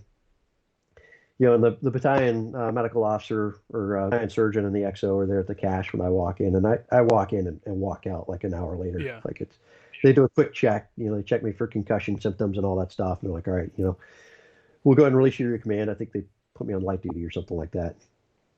And, just to go back to the garrison mentality at Bagram. So I walk out, my platoon sergeant links up with me, and we go back to Camp Bulldog. They're like, "All right, well, I'm hungry, obviously. Like, let's go get some chow." Walk into the chow hall, and by now this blood's starting to drain down, so I've got a black eye and everything else. And I remember we're in the chow hall, and one of the servers, one of the civilian contracted servers in the chow hall is like, "Man, you got to be more careful playing football." Oh. And my platoon sergeant just loses it, starts laughing his ass off, just because that's how things were on Bagram. Like no conception on Bagram that people are out there, getting blown up and shot at still. Yeah, experiences may vary. Is the Yeah. is the common phrase between it's weird. I know what you're talking about. It's probably weird to even walk around, after that. Like just the feeling of just coming from that into a place like Bagram, which for those that don't understand, like this is an airfield, and it's as the war went on and as it grew, it had fast food restaurants. It had a TGI Fridays on it. That's when you've been in the country too long. You've been at war too long, and the military whatever complex is like too big is when you have TGI Fridays serving dinner. There's specials you can go get when there's like in the middle of a war zone. And so yeah, for sure. I bet that was a weird experience to go from that to that. Yeah, I mean, Bagram wasn't there yet. We at least had a chow hall with hot chow. Those chow halls were real good though. I never made it to Bagram. I mean, this was more like a field chow hall, like you're kind of used to when like when your field service guys come out and set up a chow hall. Okay. It was a little more like that, not quite like the chow halls that you defects. saw later on. Yeah. Yeah, the big defects. It would get there later on, before that deployment was over. But at the time, it was still in like it was in tents. Okay. Like big GP tents. Okay, so it kind of looked like Manas did in Kyrgyzstan. Yeah. Yeah. Yeah, I mean, so anyway, I go back and link up with my platoon, the majority of them, minus my first squad leader, who's now stuck the A camp in Nagalam by himself. Oh yeah. And so I get link up with them, and I start giving them a brief on the camp. And like, all right, well, I mean, hey, I get to go over this with you guys, and we'll come up with a plan for how we're going to do this while I'm here. So we start doing that. We fly out to Asadabad the next day, and our battalion was not crazy about giving up a platoon to go up to this other base. Like they wanted to keep the company together at Asadabad, so they were fighting that battle. So by the time I get with my platoon to Asadabad, they're like, hey, you're not going to Nagalam anymore. You're staying here with the company. Which, of course, I was upset about. I was trying to figure out ways to fight that. Like, no, I want to take my platoon and go off by ourselves. Yeah. That's a platoon commander's dream, right? Get away from the flagpole a little bit, just go work. I remember arguing at one point in the COC, or talking about it in the COC, and later on, like I had walked out, and the artillery FO was in there, and he came out and he told me later, he's like, yeah, the company fact was in the COC after you left. He's like, man, that Benbow just wants to go off, be off on his own fucking program, off by himself. And the commander was like, yeah, of course he does. I would too. Yeah, exactly. Everyone that says everyone that pushes back against that, it's like, dude, you would do the exact same thing if this was your opportunity. Like, quit acting like you wouldn't. Yeah. But in the meantime, they keep trying to get, my sergeant back from Nagalam to come back and rejoin the platoon. And they throw my platoon right in the rotation there at Asadabad. And so we get tasked with a patrol, I think right off the bat. I think that might have been the first thing we did. It was like, hey, a company commander came out and was like, hey, he pointed up the mountain. It was like, you see that big rock up there? We got to report there's a cache up there. Go check it out. And that was about the extent of the patrol order I got. Of course, that patrol was not a good start for me. It didn't go well. I was, not having had any training on mountain operations, like I grossly underestimated the amount of prep time we would need and how long it would take us to get up there. Yeah. And so I tried to rush getting out there. Like I remember he asked me like, how long do you need to get ready to step off? And I was like an hour or something like that. And he looked at me funny. He's like, no, you're going to need some more time than that. So we spent a few hours getting ready, but like we had so little time that I was going to go and take one of my squads. And I basically told the squad leader, like, hey, you're the assistant patrol leader. You do all the inspections. I'm going to work on getting the patrol overlay done, rosters, the EDLs, which is the list of equipment that we're taking, and all that kind of stuff done, do all the admin stuff. And so I never got a chance to do the inspection myself, and we stepped off late in the afternoon, and we climbed up to there was an OP along our route, so we stopped at the OP for the night and basically just racked out on the OP. And I started to find out, like, either I hadn't done a good job with the gear list for the patrol, or the guys had made some bad decisions on what to bring. So guys didn't bring like chow and water. They didn't bring sleep systems. Really? Jeez. And I had packed like my lightweight sleep system. So like we all made some bad decisions. And so like none of us got any sleep on the OP that night because we were freezing cold. Just miserable. Yeah, nobody had any chow, and so we start on the patrol route the next day up the mountain, and it's like we almost split the patrol into two. We almost task organized the patrol by ability group. Like I was up front with the gazelles, like all the good runners. Yeah. And even though like being a good runner on flat terrain is not the best prep for Afghanistan, like we were getting pretty winded, but we could also recover our wind pretty quickly and be ready to push on. So what we would almost do, like because there's you're going up basically a finger up this mountain, and there's just these series of false crests that you're hitting. Yeah. So what we would do is, I would basically go with one fire team. We'd, all the gazelles, the fit guys, we'd push up to the next false crest. We'd stop and pull security and kind of rest a little bit while all the battle cattle, the big guys, Yeah. caught up. Uh, That's funny. and then they would kind of get a chance to catch their breath while we pushed ahead to the next one. And we kind of had a bounding movement up that's kind of what developed over time. Yeah. Yeah. Um, but I had this one guy who had joined my platoon late. He'd been, when we got tasked to go on this deployment, they basically started scraping guys from other battalions. Um, and so, like, my buddy was at 1-2. They were getting tasked to go on a MEU, and anybody who didn't meet their EAS cutoff, they sent to us. And so I remember him laughing. He was a company XO. He's like, "I'm sending you all my turds." Like, yeah, thanks, Thanks, thanks, Dick. buddy. Yeah, but one of the guys that I got actually from his company was legit. Like, he was just an anchor on the patrol the whole time. Like, I had some guys who were not the most fit, but at least had heart. And this guy was not one of those. Like, he just wasn't really giving his max effort. Wasn't trying. He kept complaining the whole way up, and he just started dragging the pace of the patrol down. And so we get, I don't know, I mean, this is so it's about a 5 or 6 click patrol, and it's about a 4,500 to 5,000 foot gain in elevation. Mm-hmm. And we get maybe halfway, and one of my guys, one of my saw gunners slips. It's all loose shale on these mountains. Mm-hmm. So he slips and takes a tumble and starts rolling down the mountain. Unfortunately, his team leader catches him. But we go through, like, we stop him, we go over to assess him. The doc comes up, and he's starting to go into shock. Oh, wow. So doc's like, "Hey, sir, we got to medevac him." So we call in a medevac bird, and they drop a medic down on the jungle penetrator to lift him out on the Skedco. But in the process, like, this guy that had just been this anchor was just like, at one point we needed him to come down the mountain a little ways to help us with the casualty. Like, I think we were trying to lift him and move him to closer to where we were going to medevac him out of. And the guy was like scooting down on his butt down the mountain and like kicking rocks down onto the casualty. Oh, what? And so eventually, like, "Stop, man, just stop, stay where you are." And so, we basically just have to, like, kind of fence him off. Like, he's completely useless to us by this point. So we get Beef, the squad or the saw gunner, medevaced out of there. He gets heloed out. Turns out he was fine. Later on, like, I think maybe just the shock of rolling out, and he went into shock. Mm-hmm. And so, I wasn't going to question the corpsman when he's like, "Hey, this could be something serious. Let's get him out of here." But it turned out he had no spinal injuries, nothing serious. Like, he rejoined the platoon like 2 or 3 days later. Yeah. But so, by the time all that's said and done, like, nightfall, and we're only about halfway there. My plan had been to use that entire day to get up there. And by that point, we're halfway there, and it's nightfall. We're basically black on chow and water because of what I mentioned, like, guys didn't bring enough.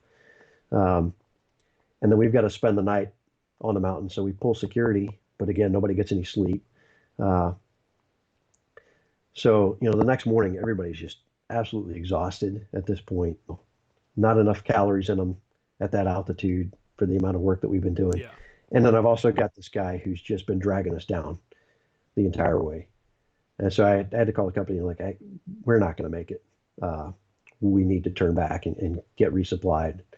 And so they had us come back mountain. And this guy that was just a problem all the way down the mountain. Like, he was slowing us down on the way down. So we got back down. Real quick, how did you, like, as a platoon leader, how did that feel to be able to have to call back and be like, "Hey, we just can't do it. Like, we're not ready for this." Yeah, it was pretty. I mean, obviously that was all on me, man. Like, whatever, I delegated the inspections. I didn't do them myself. Like, that one on me. For the decisions that led to that. Yeah, it was pretty shitty to have to say, okay, we're not going to make it up there. I think, because the company tried some ideas like, hey, what if we push a chow resupply up? And if I hadn't had that one Marine that was just causing so many issues, I might have tried to push on. But, ultimately we decided like, hey, this isn't going to work. So we came back down the mountain. And then by that point, it was our time to rotate onto the OPs. There were a lot of good lessons, again, for guys who hadn't been to Bridgeport, like a lot of lessons about how to plan for a movement up a mountain after that and be a little bit smarter about it. Yeah, it's like realize. Oh, go ahead. Like the whole pack light freeze at night thing doesn't work as well. When you're going up to like 7,000 feet elevation in December. Yeah, people that haven't I like out here in California, since I've lived out here, I've gone out and done a bunch of like hiking up in the mountains and stuff like that, like Mount Baldy and stuff.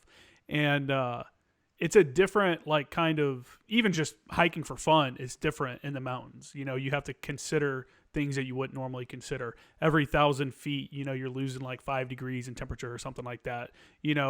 Things like that you don't really think about when you're walking around Camp Lejeune at sea level. There's no difference. It's like you said, the calories spent. Especially, you guys aren't out like leisurely hiking. You guys are in combat gear. So at a minimum, just like I was telling people before, just my plate carrier, before I even put ammo and stuff in it, just dry was 30 pounds, with just a plate carrier and plates was 30 pounds right there. Now you put in however many magazines of ammo you're carrying, grenades, smoke grenades, chow, water, like all these other things, a pack, maybe a radio, if you're a radio operator, extra batteries. Now climb thousands of feet with all that shit on in boots that weren't designed to be climbing mountains, that are like more stiff, than what you would want if you're doing something like that, a movement like that. It's hard for someone to understand unless they've spent any time in the mountains, and I think you're right. Like, going to Bridgeport's a great thing for at least small unit. I mean, you got to send a few people to go learn some of this stuff and pass that knowledge on, because it's very important. It's it's a very situation dependent kind of stuff that you got to know. Mountain medical is huge too. I'm sure your corpsman and stuff saw a lot of issues with dealing with, you're bringing in a jungle penetrator to pull a guy off a mountain rather than a helicopter just landing and, you loading them up and stuff like that. Those are all things that you have to consider when you're working in the mountains. Yeah. And it was definitely a smoke check, getting up there. I bet you guys came back in great shape. Yeah. The next day, we rotated up onto the OPs. It was our turn to go up there. And we put, like my platoon sergeant took a squad up to OP Bull Run, which was the one that we'd passed through on our way up. There was a squad on the lower OP, and then I took most platoon over to the OP across the river. And so, like I said, we went over there, hiked up to the top of that OP. I remember, like, we made fun of the Army when we got there, because we were like, because usually when you went up to the OP, you would contract a couple local donkeys, and kids to help you take some chow and water up. Some porters. Up top. Yeah, exactly. And we were making fun of the Army because, like, they're basically letting the donkey lead the patrol. And then, we went up the first time and like, there's no way I can keep up with this damn donkey. Yeah. I did some other interesting lessons like that. So, I talked to gazelles. Like, one of the things I noticed is some of my Marines who were my worst runners, even though they were slow climbers, like, I remember going by one of the guys we did a platoon run on Bagram, and I remember just yelling at this guy because he was falling out on the run. Mm-hmm. And then we're climbing up this mountain, and I passed by him at one point, and he was stopped for a second, but he wasn't even breathing hard. Just being I was like, "How's it going, man?" Yeah, I'm good. It didn't really phase him. Yeah. He just had a little bit more, better strength, even though he was a terrible runner. Just could handle the climbing a lot easier. That's exactly how I was. I was a horrible runner, but I could hike for days. Yeah. And I could like set a speed and just be consistent with it. And you would see people like that, like, come by you or something. Or not really come by me, but like kind of just keep up with you. And then they'd start to fall back because that, I don't know. It's I think I've always said that I never liked the PFT because I always like, well, it's good to have good cardio like that, but I think a better measure of a Marine would be to have them go do a long hike, preferably over terrain, but how do you consistently do that, But right. Yeah, I mean, we got up, occupied the OP. Like there was like I said, a ring of bunkers around this mountain, and then there was a central bunker where me and the headquarters guys lived. There was an 81's FO. We had the 81's. I think the entire platoon was out there, if not just a section. But they put an FO up on this OP, and he managed to talk his way into basically just spending the entire 6-month deployment on this OP. Nice. So he just lived up there, just about went native. But it was a great dude. But we got up there and set up. It was weird. Like we had field phones. Like all the bunkers were wired in with field phones, which isn't something you see much anymore. Oh, the Angras? Yeah. Whatever they're called. We call them field phones, right? Just a standard like crank it. That's funny. And it's all old school tech, man. Sound powered, I think. Yeah, man. We did. I can't remember if all the bunkers had heat. I think the one I was in had heat, of course. Like we had it was a potbelly stove that was diesel fueled. So we had like a diesel that sat outside and fueled it, and we'd light it up like at night when it got really cold. It would keep the bunker a little bit warm. But we obviously had to rotate through watch. So, and usually what we would do is the lieutenant would usually take like the last watch, like that, whatever, 03 to 05 or something like that. Because we would do a 2 in the morning, which for those who aren't familiar, like most in an infantry unit, like the most likely time for the enemy to attack is right at, dawn. So a lot of times what you'll do is you'll go to 100% readiness. Everybody's awake. Everybody's behind their weapons, and you call it stand to. And so do a stand to. And generally what, I would pull the last watch, and then I would go walk around all the posts and check on everybody right at stand to, and kind of do my rounds that way. We did that for a couple nights. I do remember the first night we were up there, like I got, nice and warm in my bag, pretty happy. And the corpsman was on watch, and he comes in the bunker and wakes me up like, sir, there's a light on the mountain. You got to come take a look. So like, get out of the bag out in the cold. And I pop out of the bunker and look over at the mountain like, Doc, please tell me you didn't get me out of the bag for the moon. That's funny. Like, what? Like, Doc, it's the moon coming up, man. Oh, really? Like, oh, all right. So, and apparently that was not uncommon. Like when I was talking to the ODA, apparently they'd had that happen when they were out on a mission with one of their army. They had an army platoon with them on a mission, and they were in one of the valleys. And they said the army platoon commander did the same thing. Like they had OPs up on the high ground. And he was like, OP1, what's that light? Like, sir, it's the mountain, or it's the moon. That's funny. Like, oh. But so we did a few nights up there. I forget how long we were up there, and then they pulled us back down. And eventually, like, we rotated onto our turn on the towers, but after like a day or two, they're like, hey, so the battalion lost the fight. You guys are going to go back up to Nagalam to Camp Blessing. And of course, I was happy. I bet. So we load on. They bring in Chinooks the next day. We load on the Chinooks and fly up there. The army guys up at Camp Blessing are just overjoyed to see us because so when they did this operation where, when they did fire-based catamount and they went up and did this operation, they got left in place. Like their battalion went back to Bagram and they got left at Camp Blessing and were told they'd be there for like a week. And they ended up there for like a month. Classic. That's classic. Yeah. And they ran out of like hygiene gear. They ran out of everything. Yeah. They weren't living too rough. Like they had chow and water, but they were running out of hygiene gear. They, to take showers, any of that. So the platoon sergeant had told their guys like, hey, just stop shaving. Just knock it off. And so, when I got there, they're all dirty and grungy. They've all got beards, and platoon sergeant's like, yeah, I cannot wait to see the battalion commander's face when we get off the bird with beards. He's like, I'm going to tell them, like, you did this. You told us that we were going to get ripped out in a week, and then you left us there for over a month. Yeah, that's tough, man. That's a shitty spot to be in. Yeah. You definitely pack different for something like that. Were you still carrying around your anchor? No. So he had, I want to say he like did suicidal ideation or something. He expressed some thoughts like he was going to hurt himself, and like they got him out of there real quick and sent him back to the battalion. Is it one of those? He ended up staying in. Is it one of those where he was actually, you think he actually had ideations, or one of those where like he just got tired of doing what he was doing, so this is an easy way out? Which I want to put it out there real quick. Me saying that, I don't want to say that I am downplaying people that have suicidal ideations. But I know a lot of people that are in combat arms units knows exactly what I'm talking about, where a guy is just tired of training or tired of doing whatever it is. So he says, hey, I'm feeling suicidal. And then pull him out, go get him looked at. Okay, now he's back at the unit, and it's like nothing ever happened, So that's like a tap out card for some guys.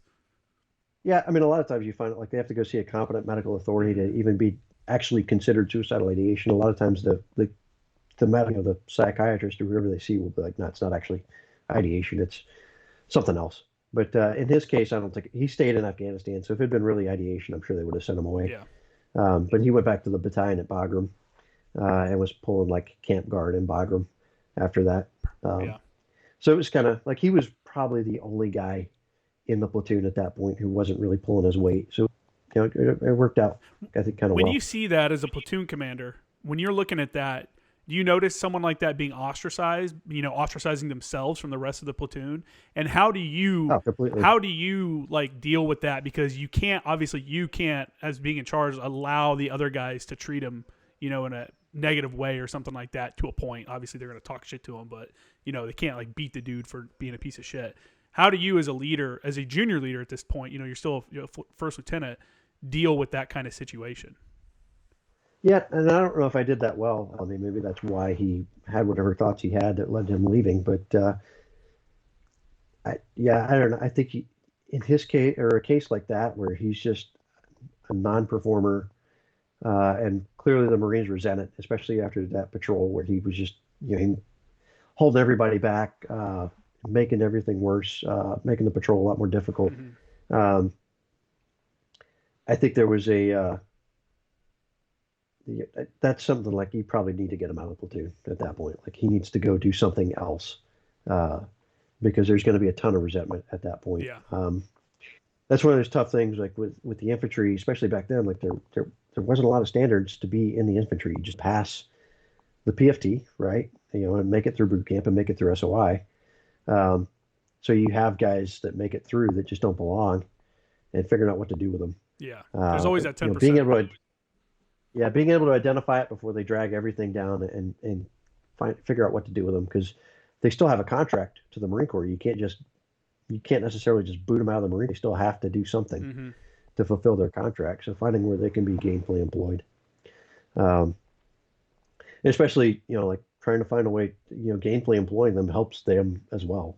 If they're doing something still meaningful, that's going to help their mental health. Yeah. More than being stuffed somewhere and basically just putting them on wall watch somewhere or something like that. Well, and the tough thing for you as a leader too is that if you pull a guy because he's not doing well, he's holding the team back or whatever, especially in Afghanistan, if you pull him off patrol, your patrol rotations or whatever, it's not like the Marine Corps is like, well, they got a shitty guy out there, let's send him a new one. Like that's just an unfilled spot now. So someone else has, exactly. The team has to pick up that slack.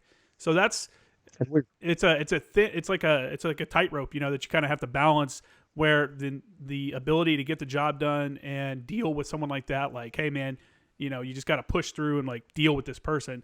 And then to where you get to the point where it's like, okay, we can't do, it's better off us not having someone here than just having this person, here with us because they're dragging us down that bad. Yeah. I mean, he was the only guy really that was like that, that was just dragging us down. It sucks. So yeah, and we were under strength to begin with too. Like we didn't deploy at TO. We were, I think, like 35. Like the TO for a rifle platoon is, I think, 43 Marines, and we had like 35. So I had one squad that was TO. Like I'd weighted my first squad and pushed them a bunch of guys, so they were up at 13 guys. But my other two squads, I think, were at 9 each. Okay. I'm not sure if the math works out on that, but it sounds about right. Yeah. So now you guys are moving. You guys are all moving out to where you were before. Yep. So we flew into Nylon.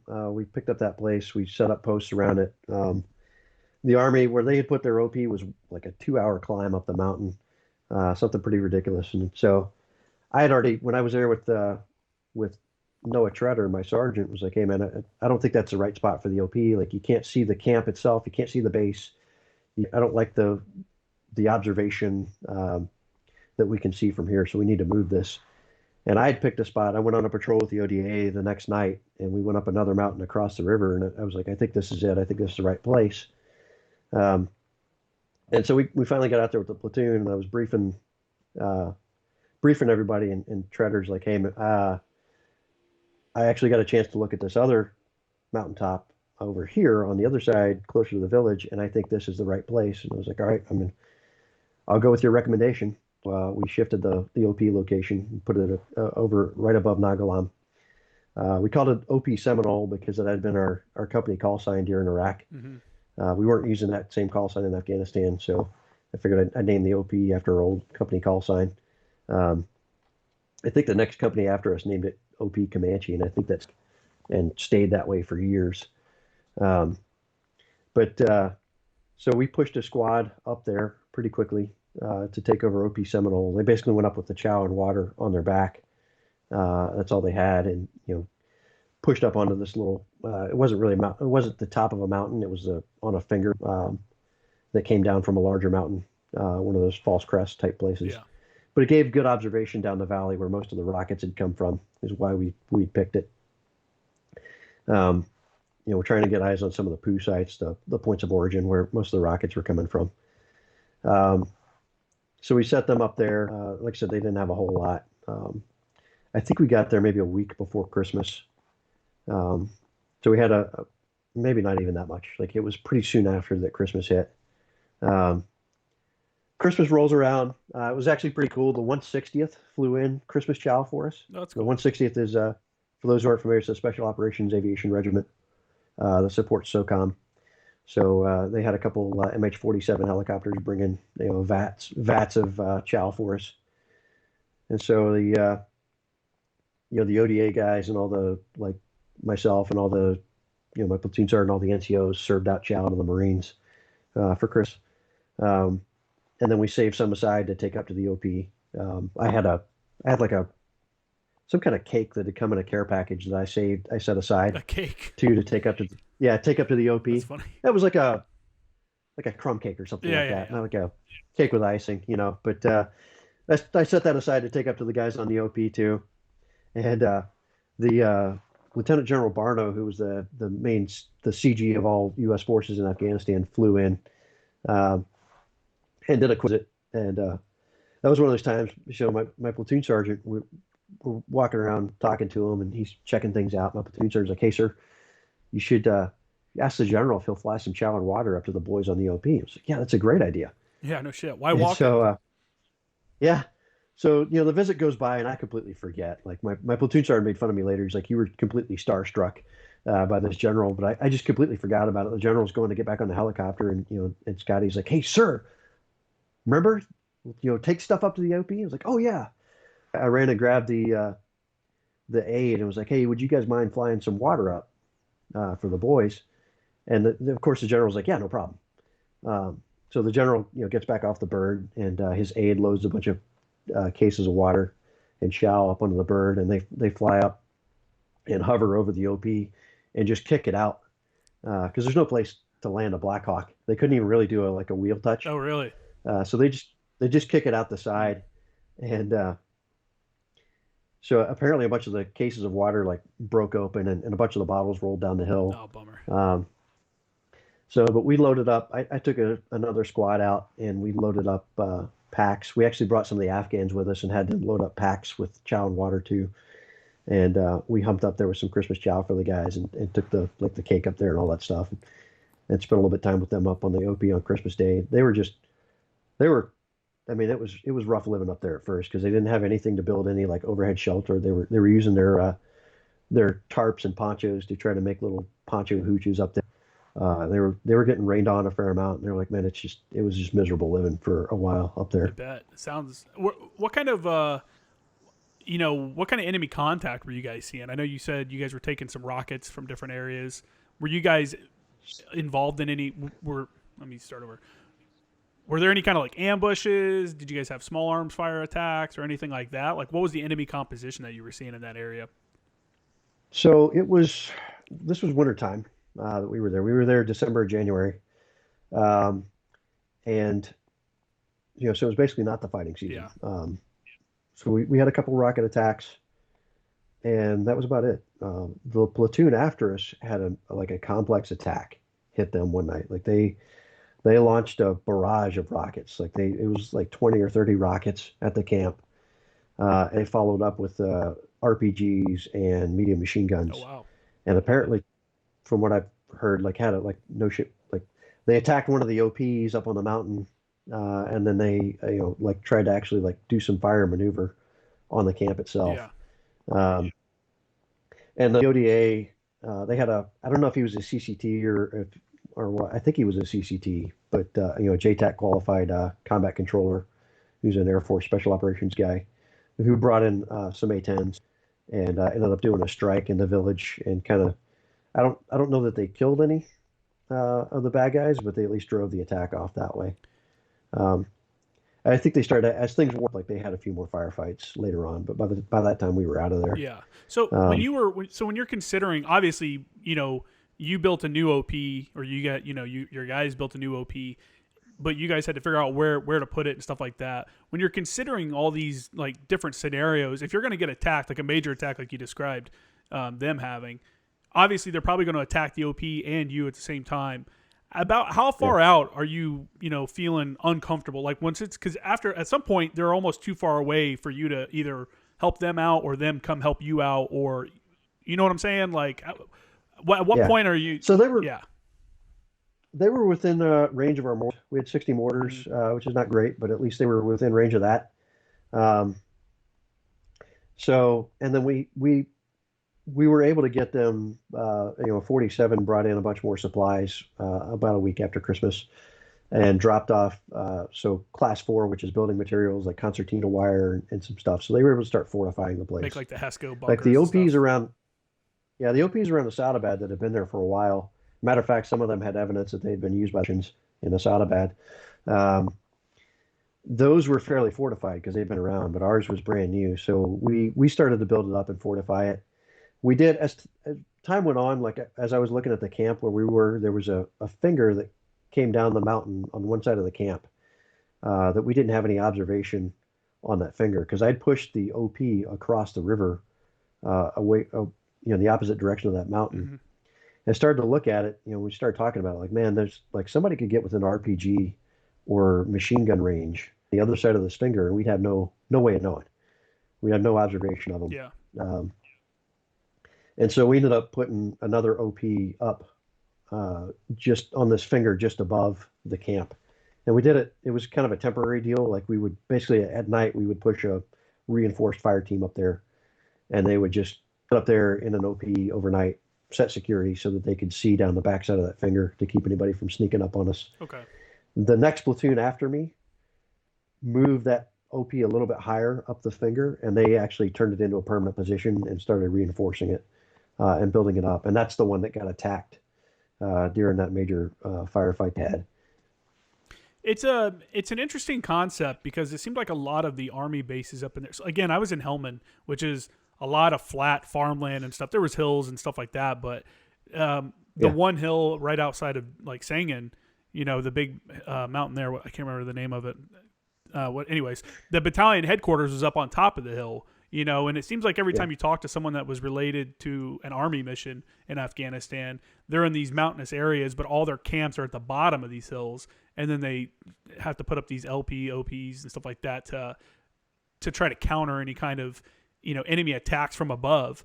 Do you think that's like? Yeah. I mean, that's obviously not a very good concept from the beginning, right? Like you don't. Yeah, I mean it's definitely so. I think the problem with the army, I don't know, I wasn't there, but I think they had so many missions, they got strung out really thin, and it got hard for them to keep enough people out on security up in the high ground. I mean, I've known guys who were out there, but that would be my initial assumption without really talking to them about it. Because yeah, definitely like you kind of when you get into the really mountainous parts of Afghanistan, you kind of have to be down in the valley because that's where the roads are. Yeah, it's a Um, logistical problem. yeah, it's just too hard to resupply somebody up on the hilltop. Like it took us a while to get a sling load up to that OP, and they weren't that high. Mm-hmm. Um, it was a 30-minute patrol from our camp to get up to the top of that OP. Um, so yeah, that's it was definitely a challenge. And like I said, when we evaluated, we looked at it. Like when I first looked at the OP location, was like, I want something that can observe where the rockets are coming from because that's the primary way that we're getting hit right now. Yeah. And then, that way they could potentially spot the point of origin and potentially, we can go out and do something about it. Um, later on, and I think the guy after me, like we kind of made a prudent decision to start focusing a little bit closer in to where we were more vulnerable to like direct fire. And the guy that came after me made a really good decision, I think, to kind of beef up that OP that was closer to the camp. Mm-hmm. And it probably did, like they probably would have taken advantage of that dead space if somebody hadn't done something about it. Yeah. So I think that maybe kept his back, kept them from getting in close. They were able to get within small arms range and shoot into the camp, but they were getting effective fire back, and they didn't have great cover, so they weren't able to do a whole lot more than that, from what I know of the attack. And was this was after your guys' deployment, right? This is like your guys' replacement, or was this like a rotation of platoons? So this was a rotation of platoons. So Okay. like I said, every company spent 2 months on each mission. So we were there through late January, and then we went back to Bagram to pull the airfield security mission after that. So that had to have felt weird coming back from being in this austere environment, where you're running out of chow and water sometimes, and stuff's having to be brought in by helo, to back to Bagram, where it's like a small city with, you can get coffee if you want, and you can go to the MWR. Yeah, no, it was definitely, so the guys. I remember one of my squad leaders. Who was like, when it was coming up time to rip out, and I was bummed. Like I didn't want to leave. The battalion commander had come out at one point, and I'd like tried to make a case for like just leave us here. Makes more sense. Like send all the Fox company to Saddabad. They need a whole company there, and just leave my platoon here. Like you don't really, we can hold this down. We know the lay of the 6 land. months. Yeah. Yeah. And the Fox company commander was like, no, I'm sending one of my boys up here. So,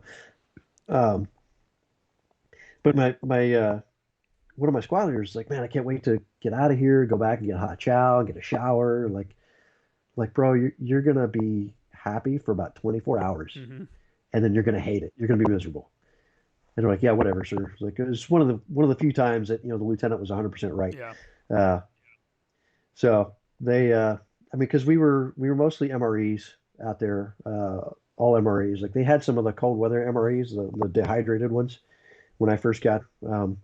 But we'd mostly run through those already, so it was just a standard MREs. Did you guys have those first strike ones? It's like one day's meal in the bag. No, those weren't out yet. Nope, no, it was just MREs. You're lucky, man. Those were the worst. Oh, those are way worse. I've never had them. Yeah, they were horrible when we had them. So just a standard tan MREs. We did the Afghans that were there. Like they had a cook that cooked it was like rice and beans and goat meat. That's so good. And so they would serve that. We could go down and get that every night if we wanted. I ate it pretty often. A lot of the Marines didn't. Their food was real good. I mean, that wasn't so bad. I mean, every now and then you get some gravel in there. Yeah.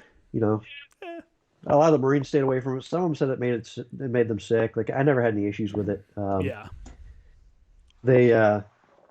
did. So my one of my squad leaders and I went down I think we were calling them ASF, Afghan Security Forces or whatever. They lived in a 2-story, like it was an old school that they lived in. They made their barracks, and so Sergeant Schroeder and I went down there one night to watch a movie with them. They were watching like an Indian War movie. Oh, really? Because those dudes all hate Pakistan, so they loved watching Indian movies about the Indians killing Pakistanis. That's funny. And so, and they cooked up a meal for us, and I don't know. To this day, I don't know what it was. They had peppers mixed in, tomatoes, all kinds of stuff, like a tomato sauce, Mm-hmm. and it was absolutely delicious. And all they would say when you asked them what it was, they said it was kebab. Yeah. And I never could figure out what it was because it was great. Kebabs are real good. Had some. I mean, like most of the food you eat over there is pretty bland, but this was spicy. When I was there in 13, we were, the listeners of the show know that I was an Afghan National Army advisor, and we loved eating with our dudes. Like that was like if we were going out on a mission with them, or if we were going to like one of their patrol bases just to like check in and see how their dudes were doing. It was like, man, I really hope they fucking decide to make a meal, because we were getting hardly any food. We were having very little food. A lot of us were living off our care packages, it seemed like.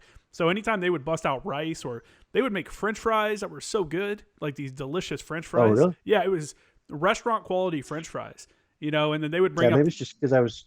oh, it's, probably different areas too. I imagine the food and stuff Yeah. was in different areas. And like our linguists too, we would give them money and they'd go out to the bazaar and get food, like a bunch of, local food, and bring it back and cook it for us and stuff like that. We'd all sit down and so we did some cool stuff like that. There's definitely some really good food that they make. And I want to circle back real quick.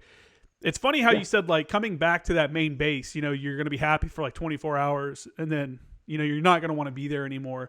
And for the regular person, it seems like, well, why would you not be happy about being in these like better living conditions? You have showers anytime you want. You can go get food almost anytime you want. You can go to these different amenities, like using the internet or going to the PX or something like that.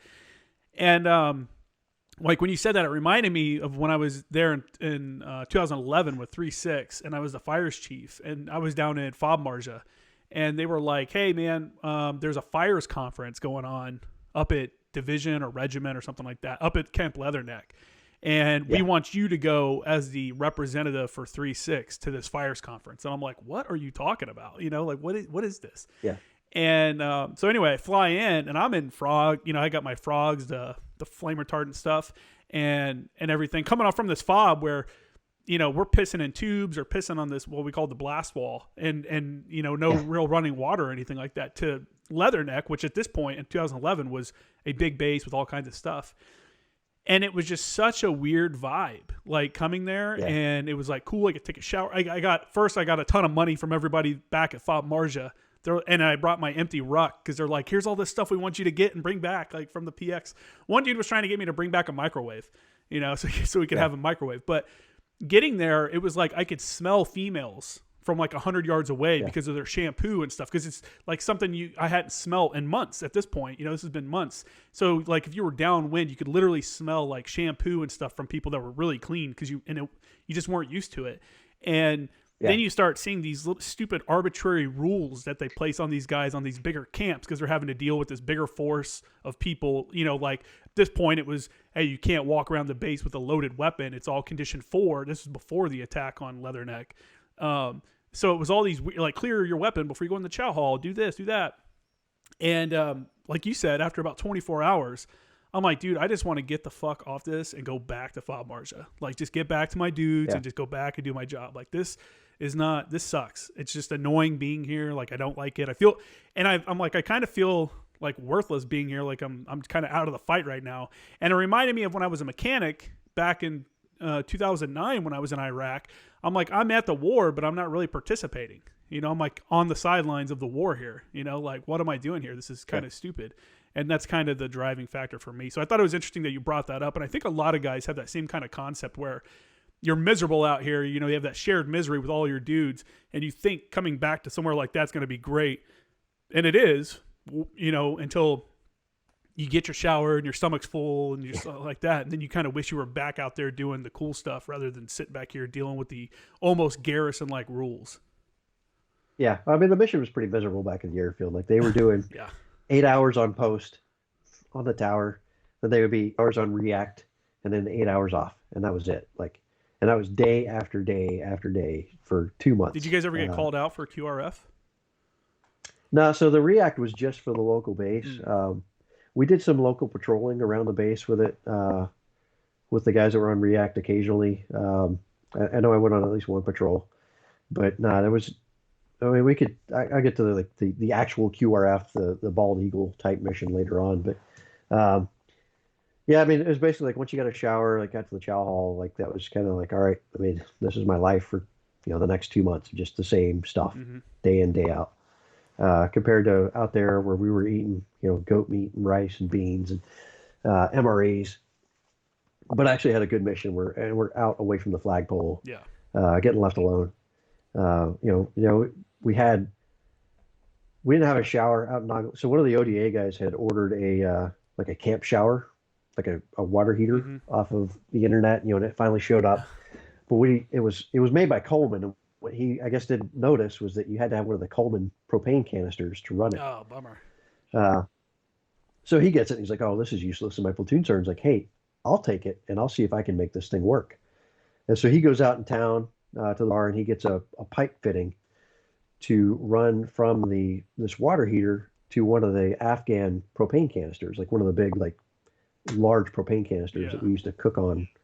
Um, and he eventually like figures it out. Like he figures out how to make it fit and go to the other one. And so he brings the platoon around. He's like, "Hey guys, good news.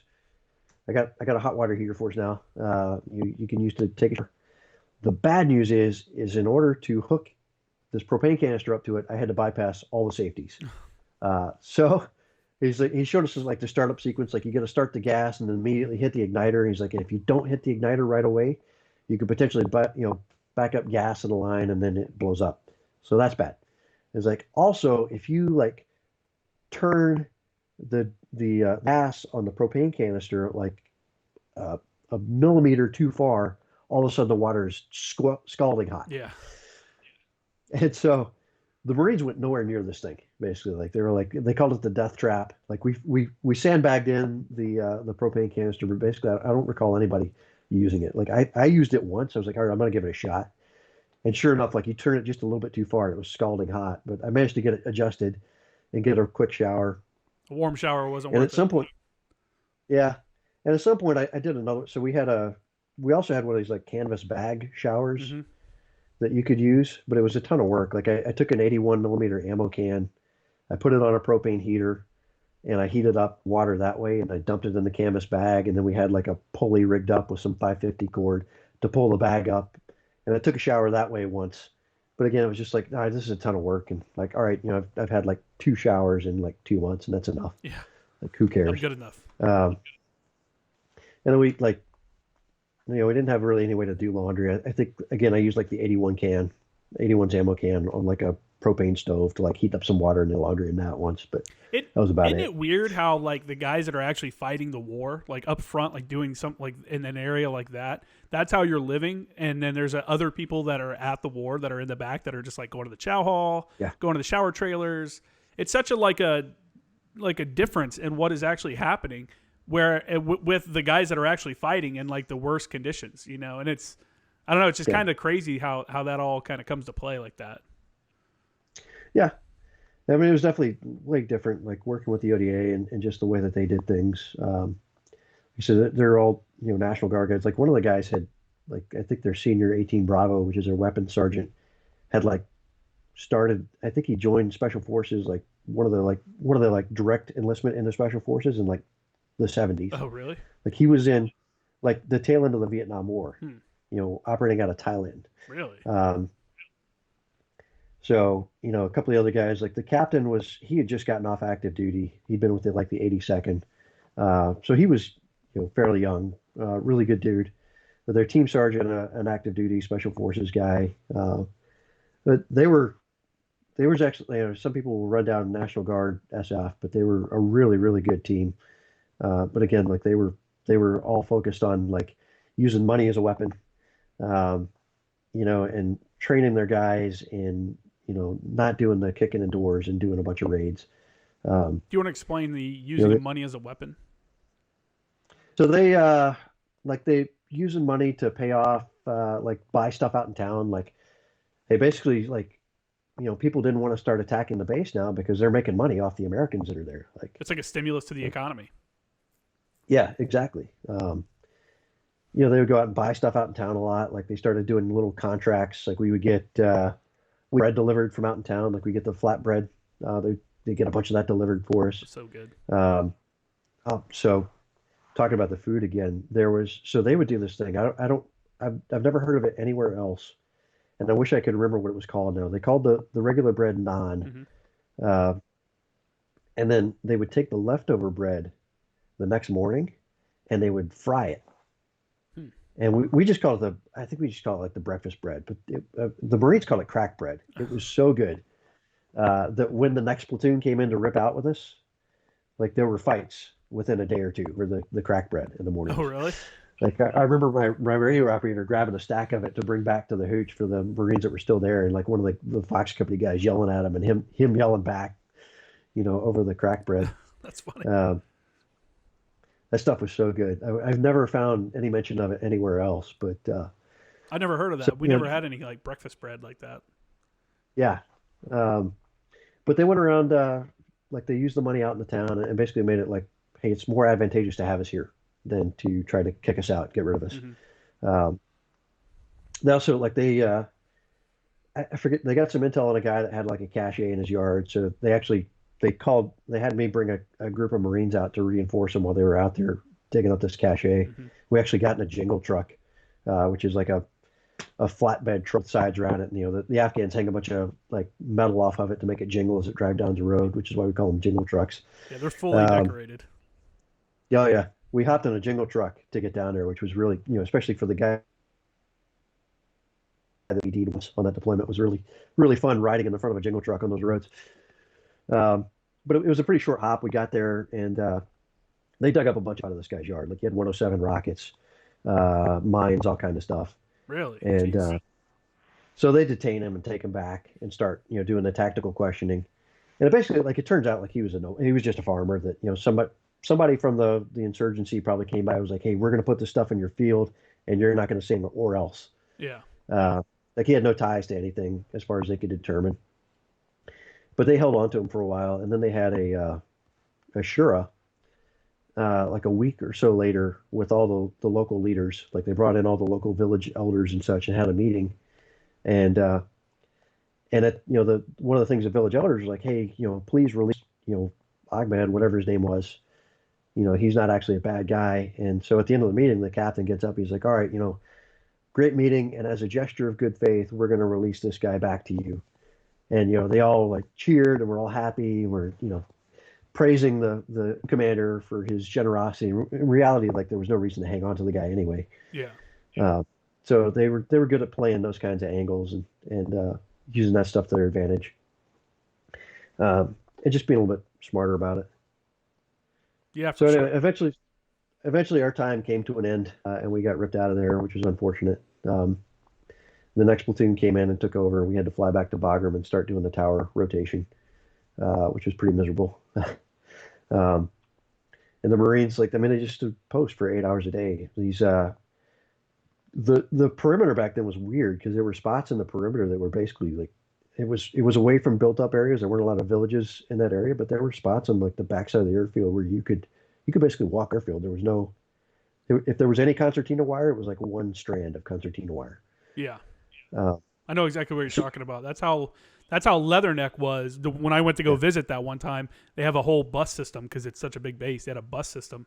I remember riding the bus, and I had nothing to do, so I rode the entire perimeter. And I yeah, remember seeing like it was like only one out of every maybe 4 or 5 towers was actually manned. There were like a couple towers that would just be silhouettes hanging in the tower. And I'm like, yeah, this is the base security, but it was like such a big base. It was like you can't. There's no way to actually keep those every spot manned all the time. You just don't have the people for it. yeah. We manned every tower. We had, I think, at least two Marines per tower, and we had like a roving SOG, Sergeant of the Guard. Mm-hmm. Um, but the biggest problem we had was kids coming up and throwing rocks at the Yep. towers. And some of these kids would really wing these rocks. Like they were breaking windows on the Yeah. towers. And so the Marines, at first, all we had were a couple shotguns with beanbag rounds. But eventually, the Marines all got equipped with these. I forget the name of it, made by FN, which is the same. That's a firearms company, right? They make the saw and the 240 and a bunch of Yep. other stuff. But they made this like high velocity paintball gun um, that we had, and so it's basically like a high speed paintball gun that shoots these. They've got little fins on them, so they're not like just a straight up paintball. Mm-hmm. Um, so like they handed these out to the Marines, and that was what they had to That's shoot these awesome. kids with when they would throw rocks. But a problem was it didn't hurt enough, so the kids thought it was a game. So we started having all these incidents, and they had to report it into the operations the base defense operations center, the BDOC, every time it happened. So we were getting like 20, 30 reports a day of these guys shooting these kids who were throwing rocks at them because the kids thought it was a game. It just wasn't hurting enough. If the SOG That's so rolled up with the funny. shot, if the SOG rolled up with the shotgun and the beanbag rounds, the kids went away. Yeah. Like they weren't messing around with beanbag rounds. But so we kept running into that problem, and that was kind of like the most excitement that the Marines had. Eventually, we figured out that if we took pictures of the kids, and we started putting on all the towers, and we would take pictures of the kids and then show them to the Afghan militia out in the Mm. town. And then the rocks just stopped after that. I'm sure they probably just beat the crap out of the You'll get kids. some spankings going on over there. Yeah, Yeah. I've never. not that I'm encouraging child abuse, but yeah, the rocks stopped or significantly dropped off after that. That's definitely a problem that people don't realize. Like, it sounds stupid, like these little kids throwing rocks and stuff like that. But I know at Fob Marja, and I want to say in Sangin, both of our camps there, the kids would try to throw rocks at like the helicopters that were landing and stuff, and it's like that could actually mess up a helicopter if you suck a rock into the motor or something like that. And I remember at in Sangin in 13, I get a call on the radio, like we had the biometric systems, and when our Afghans would, they would hit us up, be like, hey, we captured someone or something like that. We need to enroll them in the bats and hides or whatever it was we were using at the time. And one time they're like, hey, my team was on duty that day, if you want to call it that. We had like a rotating schedule of like, hey, this week you guys are the ones that'll go over there if they call for somebody for biometrics. And you guys are the security element. Anyway, we got called up to go over to our Afghans who were on the other side of Jackson and for biometrics. And the sergeant major, the Afghan sergeant major's over there, and he's like, hey, here's we want to scan all these people in. It's like 6 or 7 like kids, like 10-year-olds, and I'm like, what? I'm like, are we serious right now? And so I'm like enrolling them, and he was holding them in the holding cell that we would put Taliban prisoners in, or Afghan, or whatever you want to call them, prisoners in, until their parents came to the base, because we had told him before, like, hey, we got to do something about these kids throwing rocks and shit. They're breaking stuff. They're messing things up. And he also just got tired of it and brought these kids in and put them in the jail cells that we had on the camp until the parents came, and then like told them that they were going to get detained if their kids kept throwing rocks at the camp and stuff. It's like, it's a wild thing over there. Yeah, I mean, eventually the Afghans figured out how to make it stop, like Afghan solution to Problems, and For sure. so it started dwindling down. Like we did a few patrols out. It was kind of weird. So I mean, again, back then, like I remember we did a mounted patrol around the base, like outside the base, around the perimeter, in minivans. Oh, really? Like Toyota minivans, yeah. Interesting. Yeah, and I did a foot patrol. Like the one thing, you had to the roads because there was a lot of UXO and a lot of mines out there. I remember doing a foot patrol. Like we followed a path, and I stopped to look at a mine, and one of the Afghans was like, "Do not get off the path." Like he was, pointy-talkie, communicating, like, stay on the path. I was like, yeah, I know. I'm just trying to take a picture. But I mean, there was stuff everywhere. That's crazy. Around there. Supposedly the Russians had a big munition dump, or maybe it was the Taliban had a big munition dump there that had gotten blown up and had just thrown stuff everywhere. Yeah, I mean, and there's a lot of minefields, old minefields in Afghanistan too, Yep. from like when the Russians were there and stuff like that. There's many areas that Afghans know to stay out of, and then you have to find out, or they have to tell you. I remember they would teach us like the symbols that the Afghans would use to mark a minefield, because they had like special like how they would stack rocks and put colors on them and shit like that. So that was like one of the things. You were talking earlier that you had a time you guys got called up, the QRF, the Bald Eagle. So we did 2 months on the tower rotation.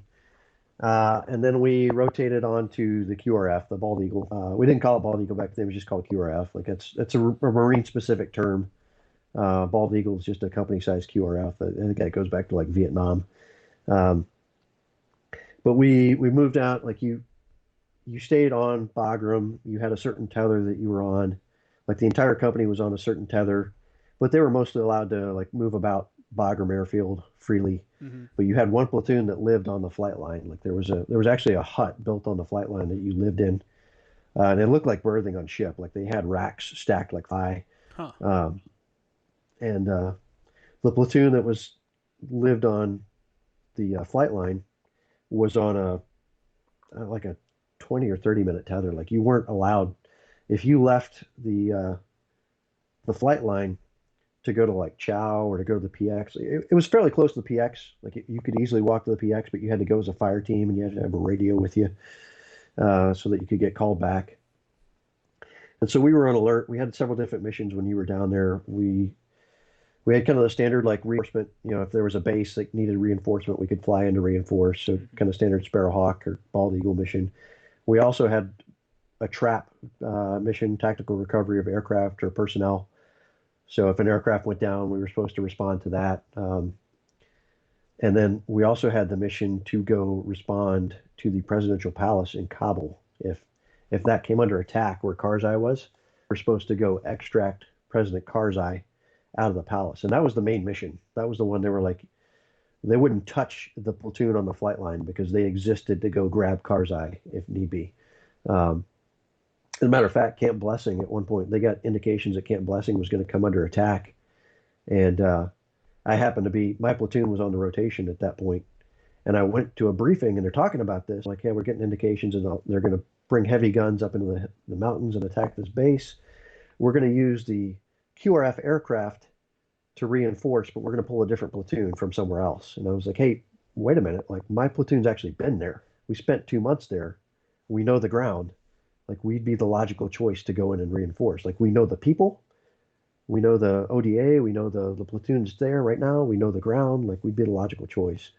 But they were, the platoon was fenced off for that Karzai mission pretty much. And so, like, nothing came of it. They never reinforced. I don't think the attack ever happened.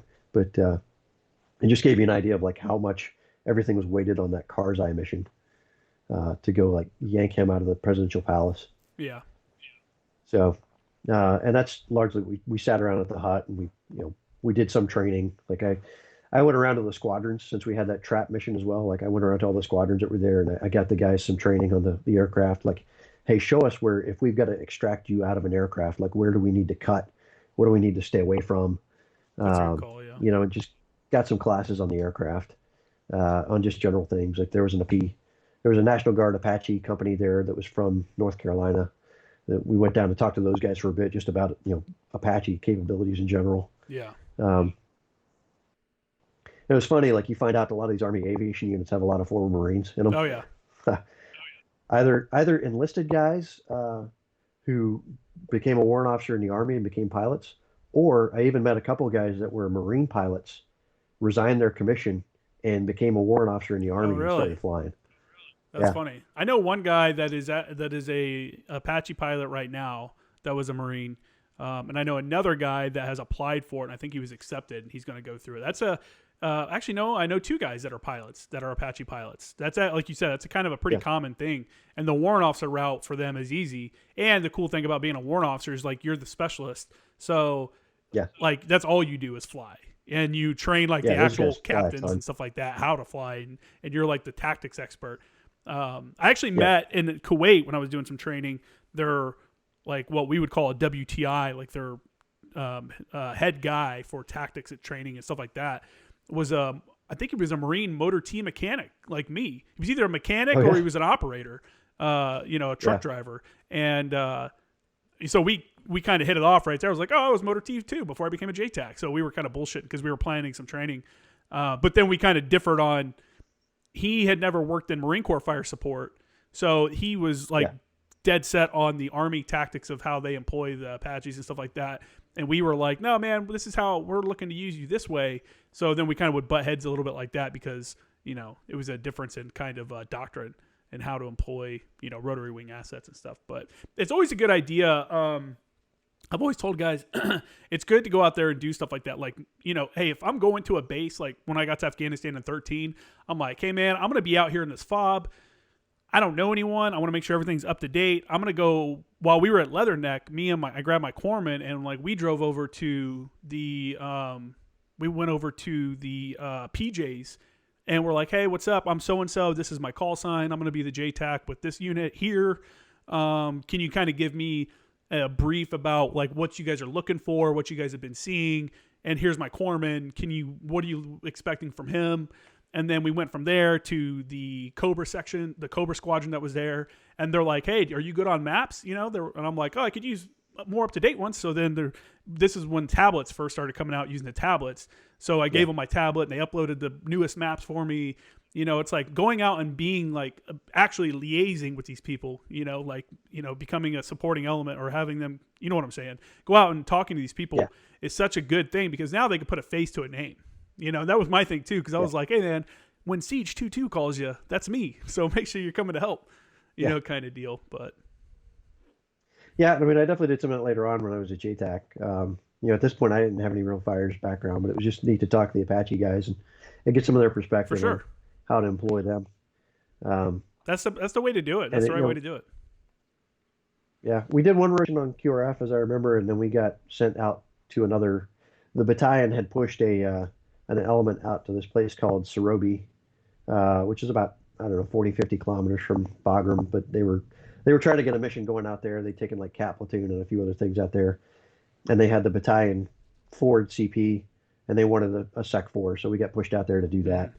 that for a couple of weeks. It was about 3 or 4 weeks we were out there, which was one nice to get away from Bagram for a bit. I think by that point we were all sick of Bagram, so we were happy to Yeah, I leave. bet. But uh, but we were also like the battalion commander and the OPSO and the weapons company commander and the HNS company commander were all there. So all of a sudden I had all these guys just up in my business, Yeah. telling me how to like they were like the battalion commander was like, I want you to put cami net over top of your posts. I had this HESCO like post that was built on the bridge that led across the river to the camp, and they're like, hey, we want cami netting covering that thing entirely. Like, well, then they can't Yeah. see.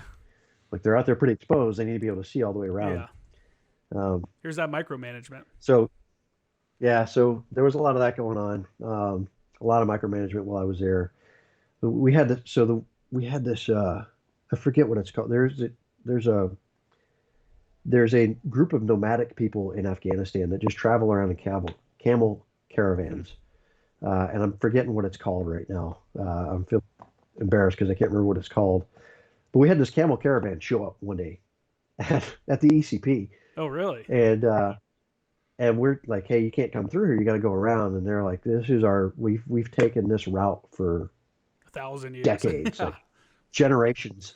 Uh, and so eventually, the sergeant's like, "Hey, you know what? Like, let's just escort them through."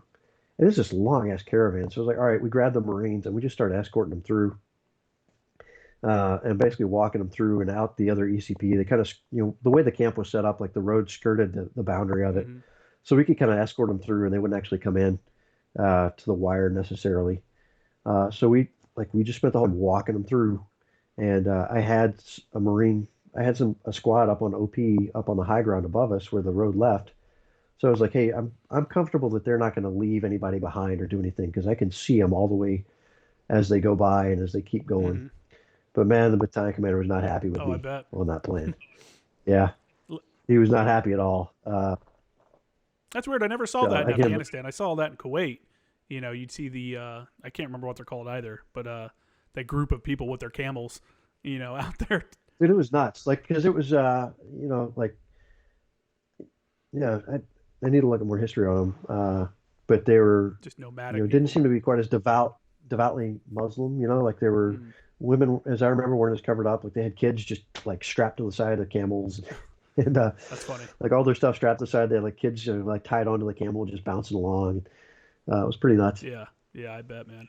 Like, just an interesting like exposure to a different part of Afghanistan. It's cool though because that exposure to these different cultures and there's like these different things happening in the world kind of makes you put things into perspective when you're here in the U.S. And you kind of I Yeah, wrote something on Instagram the other day. I made a post about how when you're in these deployments and stuff like that, you come back from it. It's hard to tolerate some stuff in the civilian world because it's like this is all bullshit.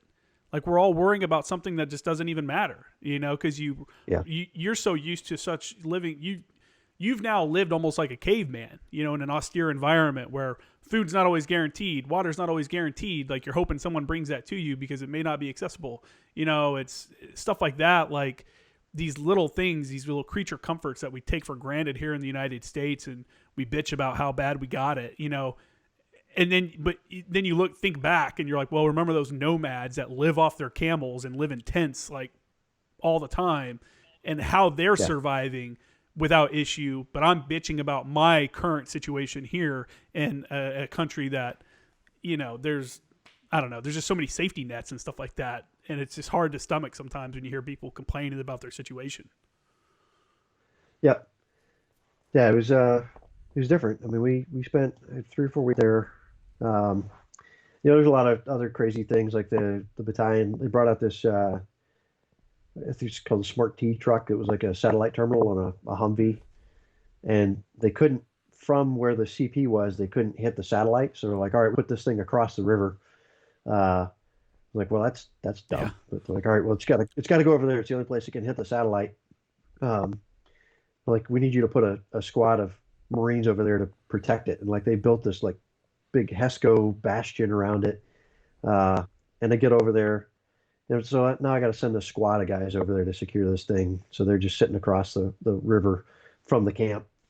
And I had made the case, I was like, hey, why don't we put it on the high ground up above the camp? I can put a squad up there as another OP to also help protect the camp, Mm-hmm. uh, rather than having the squad across the river on the other side of the valley that's not doing any other than protecting this one truck. Yeah. And they're like, no, we're going to put it over there. Okay, roger Yeah, that. you're in charge, I guess. So they put it over there, and then they can't see the satellite for like 12 hours of the day. Uh, and so like, damn it. So they pick everything up and they move it up onto the hill where I suggested in the first place. And then, the engineer platoon commander, who was later became a good friend of mine. I remember talking to him like, man, how do you feel about that? He's like, man, we just spent all that time building that position over there for them, and now it's just and somebody's got them a really nice goat corral now. Those are the kind of things that happen where it's just like, dude, like I told you that's a bad idea. How would you think that's a good idea? And they still do it anyway. And then you end up going back to, your original idea. You're like, see, if you just listen, like sometimes it makes you wonder, like, what are the people in charge thinking? Like, how was this considered a good idea? Who made this call?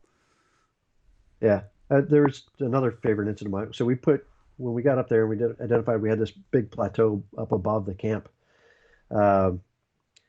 that we put an OP up there, and they would run patrol there just to kind of keep security on the high ground above the camp.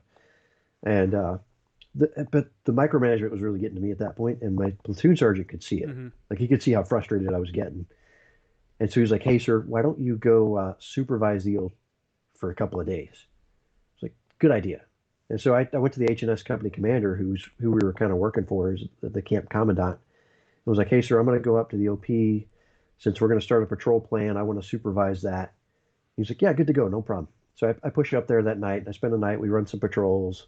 And it's just kind of good break. Like, just go hang out with the boys a little bit, go do some patrolling. Back to the simple life of just working.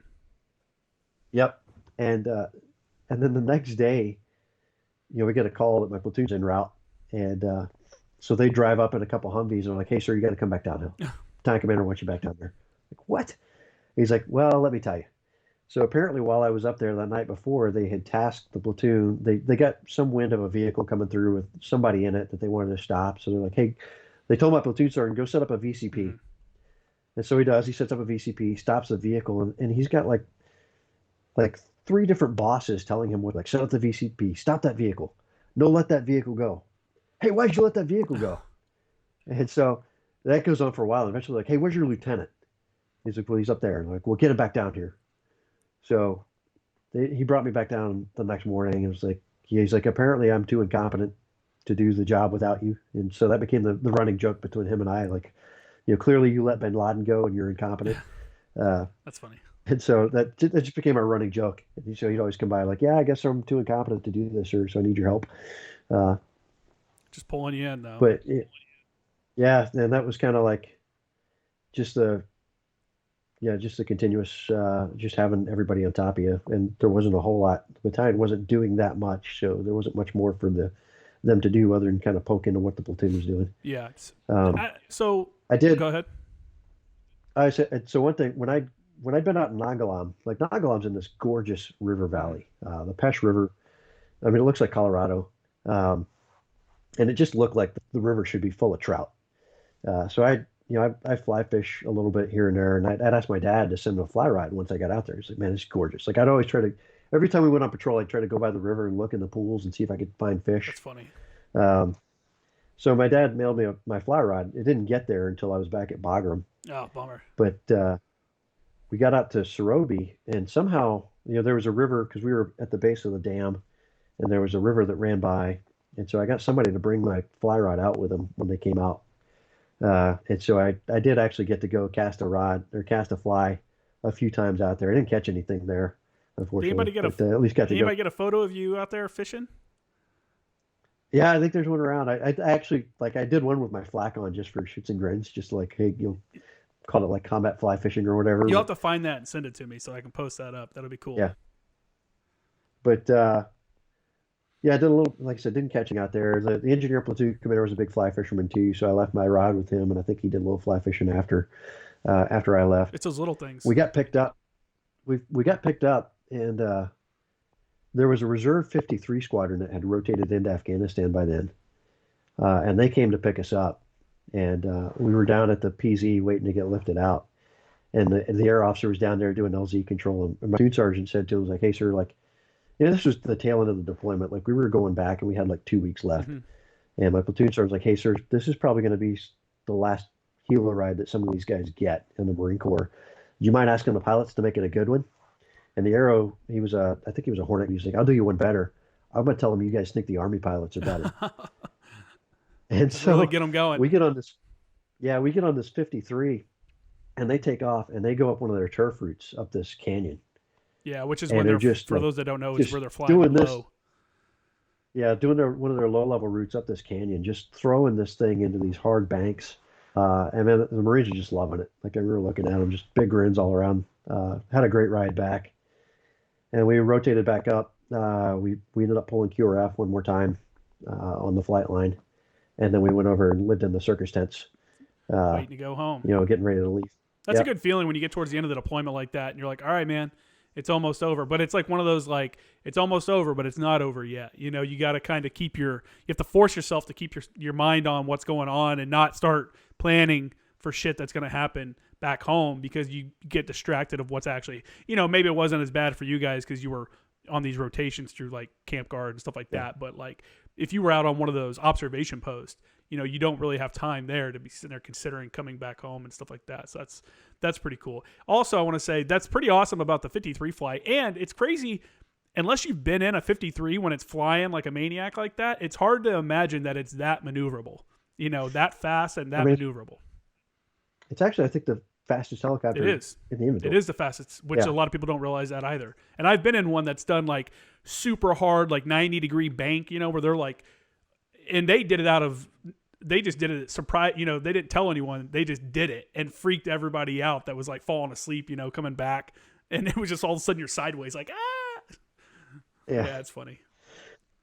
We, I mean, that was enjoyable. I mean, it was it was a little bittersweet because I knew my time in the platoon was coming to an end.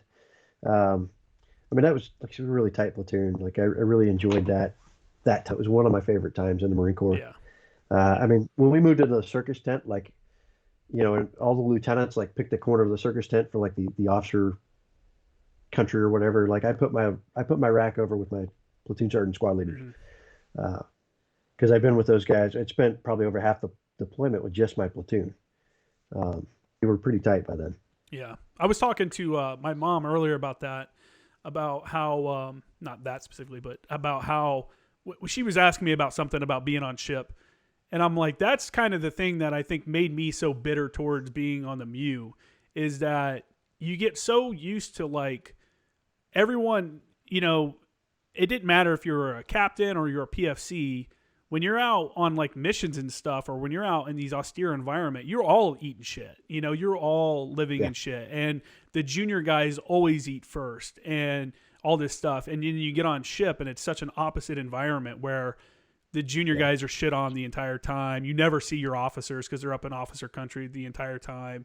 And it's just like, for me, it was kind of hard pill to swallow to be relegated to the E6 and below crowd and be kicked around on ship and not allowed to go into like the chief's mess and shit like that. Even though everyone because I was on the staff for the MEU, everyone I dealt with and did meetings with and did, they all ate in the officer mess or the chief's mess, but I can't go sit down and have a meal with them and discuss like an upcoming operation or upcoming training event, because I don't rate or whatever. And it's just such a weird like dynamic to kind of go from what you're talking about where you're living in a shitty environment and troops eat first and leadership is like really like it's an important thing and it's like the Marines see it like if you're a bad leader they see that you're a bad leader, they see that you don't come to the ranges that you schedule, they see that you don't come and do PT with them or you don't go on the patrols that you're making them go on, even though they're dangerous and shit like that. Guys see that, and that for me coming from a world like that to go into a world like being on ship was just, too much for me to handle. Dude, ship's a whole different world, man. The Like you worst. said, the guys get. I got stopped in officer country because I was coming down from. We were doing this was when I was a second lieutenant. We were doing a BZO shoot up on the flight deck, and I was coming down. I had my flak on, and we had the desert covers on our green flak jackets at this point, and I had my brown second lieutenant bar in the middle, and some Navy guy didn't see the brown bar, and like stopped me in officer country, like, hey, what are you doing up here? Like, going to my berthing. Like, who told you could be here? Like, and he had a chief. It was a Navy officer, and he had a chief with him. And the chief finally spotted the bar. Was like, hey, sir, like he's an officer. But it's like, dude, this is ridiculous. Yeah, I had the same thing. I had a Navy warrant officer stop me in the hallway. I was on the LHD, so I was heading towards the SAC, the Supporting Arms. Oh my God, Supporting Arms Coordination Center. Jesus, I almost forgot it. Yeah. And the LFOC, which is the Landing Force Operations Center, like the command center for the Marines on ship. I'm walking up there because that's where I work. And this Navy warrant officer is like, hey, what are you doing up here? What are you doing? This is officer country. And I'm like, dude, I work right there. I'm coming up to go do whatever. Why are you coming through here? Like, what do you mean, why am I coming through? Like, this is where it's at. Like, what do you want me to do? He wanted me to take this crazy route where I'd have to basically go all the way around the ship just to come up, just so I don't step 10 feet into officer country, because that's where the ladder well came out at. And I'm like, get the fuck. Like, that's the shit that I'm like, this is so asinine that's the shit you're so worried about. It's like, oh my God, it's too much. Yeah, I mean, it made, especially a lot of the GCE officers who spend a lot of time, with your Marines in the field, like it made obviously a lot of us uncomfortable with the way it's the class system ship. Like I don't know, like a lot of the platoon commanders would tell their Marines, like, hey, if you got to cut through officer country and you get stopped, just tell them you're trying to find me, something like that. My company gunny, when I was an XO, used to come through, and he would always joke around like, don't worry, sir, I'm putting up the enlisted slime behind me. I mean, last time I was on ship, when I got to EOTG, we set up our exercise control center in the XO stateroom up in officer country right by the wardroom. And we had a Marine that sat up there on watch. And, like the mess deck ran out of like granola bars and, the Nutri-Grain bars and that kind of stuff. Yeah. And so he was like, one day he was like, hey, sir, can you grab some stuff for me out of the wardrobe? I was like, absolutely, man. Like I went and filled my cargo pockets. Like, dude, just let me know anytime you want something. Yeah. And a lot of the other officers were doing the same thing. Like, hey, man, just let us know if you need something. We'll go stuff our cargo pockets and bring you stuff. The fact that that's even an issue, though, is crazy. Like that's like, it's funny that you brought up the granola bars, because I literally brought that same thing up to my mom. Like, when you walk through the mess decks for the E6 and below, sometimes there's apples sitting out or some fruit and stuff like that. There might be some granola bars, but it's gone like super fast. The chief's mess or the officer's mess, there's food out all the time. And when you go to eat, it's buffet style. So you can get as much food as you want, where we're served like prisoners, and you can't like argue about what you're getting. You can't come back and get any more. And the other thing too, that it just was so mind blowing and so offensive to me, that the disparity and like the food that people were getting, to the point where on the Macon Island, the officer country and mess, or in the chief's mess, got Starbucks ground coffee, but they wouldn't let the enlisted, E6 and below crowd have that. We only got Maxwell House, and which, who cares? Well, I can drink either one. I don't give a fuck. But the fact that there's a separation, and like, you're not good enough for the Starbucks, this only goes here, and that they're spending extra money for these people to get food, is mind blowing and just so frustrating for me. And just so, I don't know, we got on this tangent talking about the MEU and stuff after your combat deployment, but I could go for days. Like, anyone that's listened to this podcast, like for a few months at least, probably has heard me complain about being on ship. But it's just, I don't know, man. It's just it's such bullshit the way they treat guys that are on ship. Especially for me, I was personally offended because, my second time on MEU, the time I told him, I'm like, if you send me back to this, because I know what I'm going back to do. I'm going back to do nothing. I'm going to go stand watch and answer the phone and hand it to someone else. I'm like, if you send me to this, I'm getting out. And they sent me anyway. And now here I am on my 5th deployment. I'm a staff sergeant, and I'm getting told by gunnies and shit that one day I'll rate to come into the chief's mess and rate these special privileges that they get from people that have done one deployment, maybe 2 deployments, that haven't done anything, and I don't want to say anything. Like, I don't want to disparage their service, but at the same time, fuck you. I have like real world experience and don't try to come and tell me what it's like or how it is because you're a gunny and I'm a staff sergeant. And it was just a tough pill to swallow to be told that I don't rate certain things when I've done like way more than a lot of those people. It's very frustrating. Yeah. Yeah. I mean, obviously for us, it was, like I said, it was just different. Like it's just uncomfortable when you see how much better you get it than the Marines. Mm-hmm. And we would, like when I was a company commander on a MEU, like we tried to do things like we'd always, for the big meals, we go down and serve chow. We went down, I think it was Easter, it was our first holiday underway. And like all the BLT officers and some of the LC officers were down there. And we served chow for hours. Like we were just down there, like told the messman, like, get the hell out of here. And worked directly with the and such. And we served chow basically the entire time.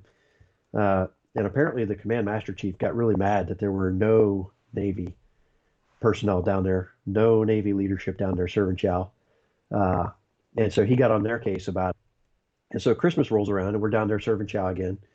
And the Commodore rolls in, and so he rolls in, starts serving chow next to me in the line, just long enough to get his picture taken. He was there for like 20 or 30 minutes, gets his picture taken, and then he disappears. I mean, some credit. I'm sure he's a busy man. He's a Commodore, but some credit to him for at least getting down there and doing it. But at the same time, we were down there for hours. We always joked around, in troop birthing about how that was like on the holidays, the rich people would come to the homeless shelters and feed the poor people.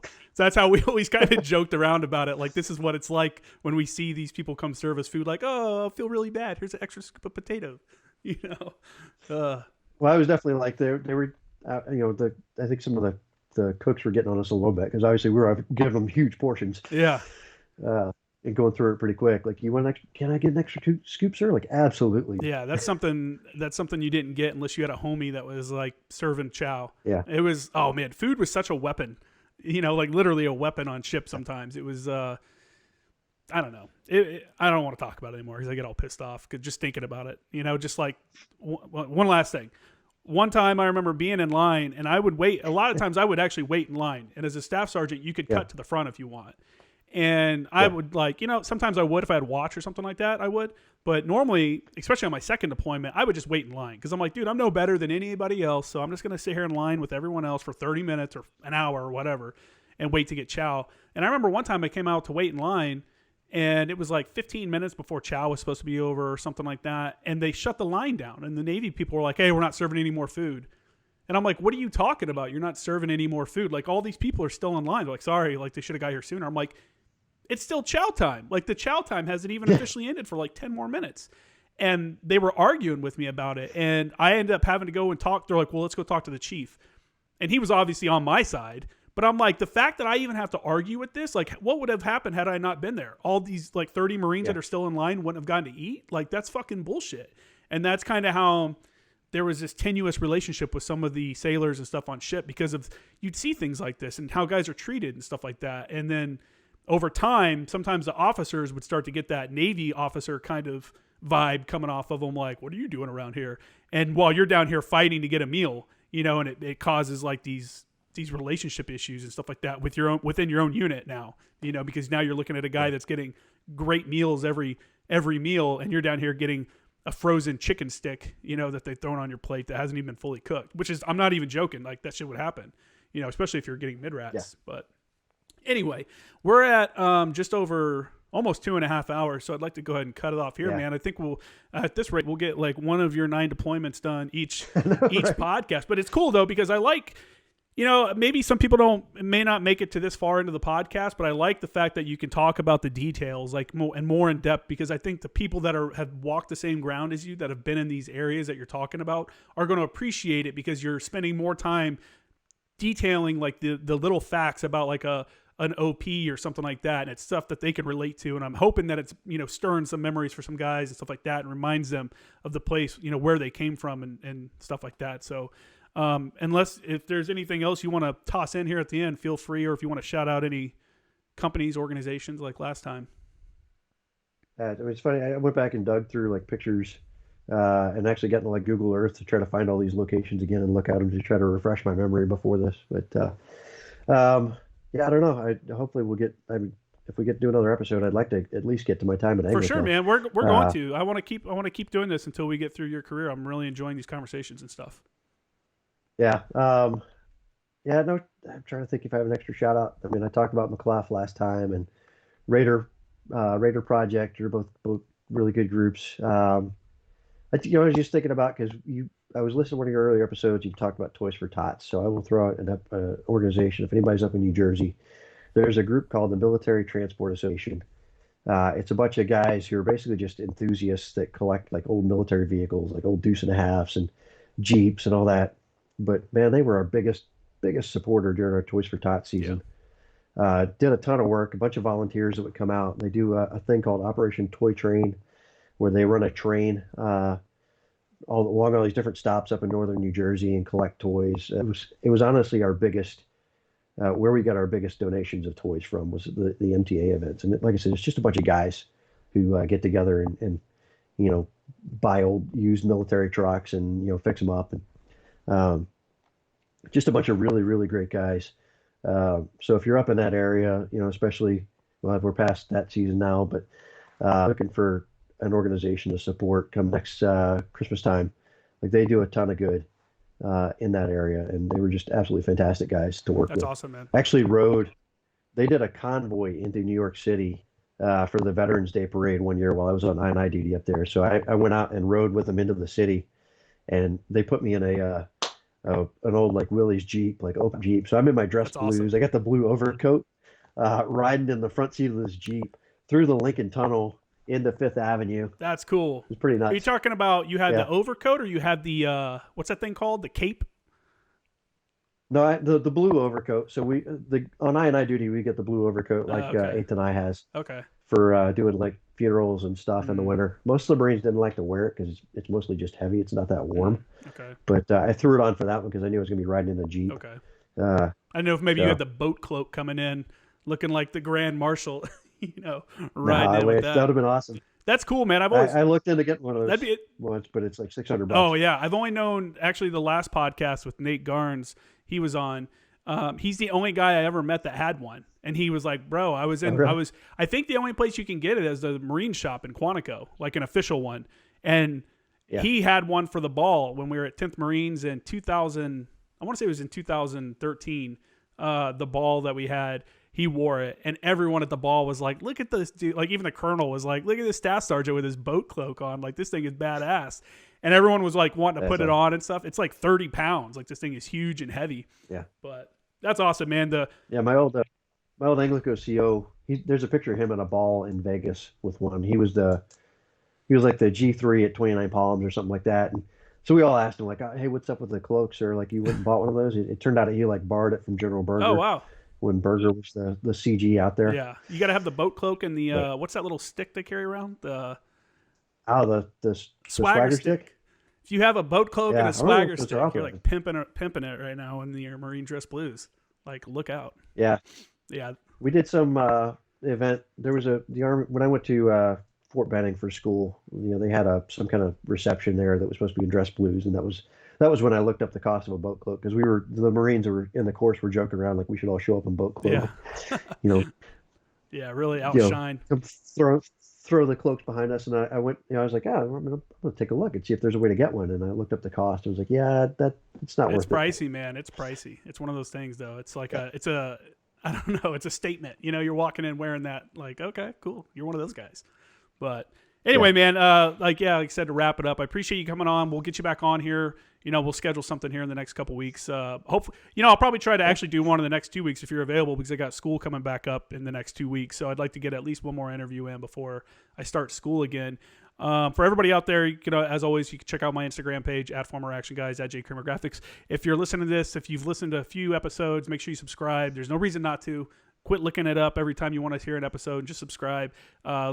Obviously, leave a review on Apple Podcasts if you're one of my Apple Podcast listeners. It's really huge for me there. It helps bring the show up in the ratings and stuff like that. I've actually, pretty wild, I've broken into the top 100 a few times for documentary podcasts, and my highest ranking was number 43 for documentary podcast on Apple Podcasts in the United States. Wow. So I was like super pumped about that. So if you're out there listening, make sure you leave a review or something like that, written review, or just go on and drop 5 stars. I got 91 straight 5-star reviews right now. I like to keep that trend going.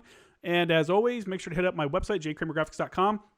For all my arty guys out there that are not happy with the Marine Corps doing away with tube artillery, I just added a come and take it, 777 flag to the website. So make sure to hit that up, jkramergraphics.com. You can see that and pick one up to show your displeasure of the Marine Corps going towards rockets.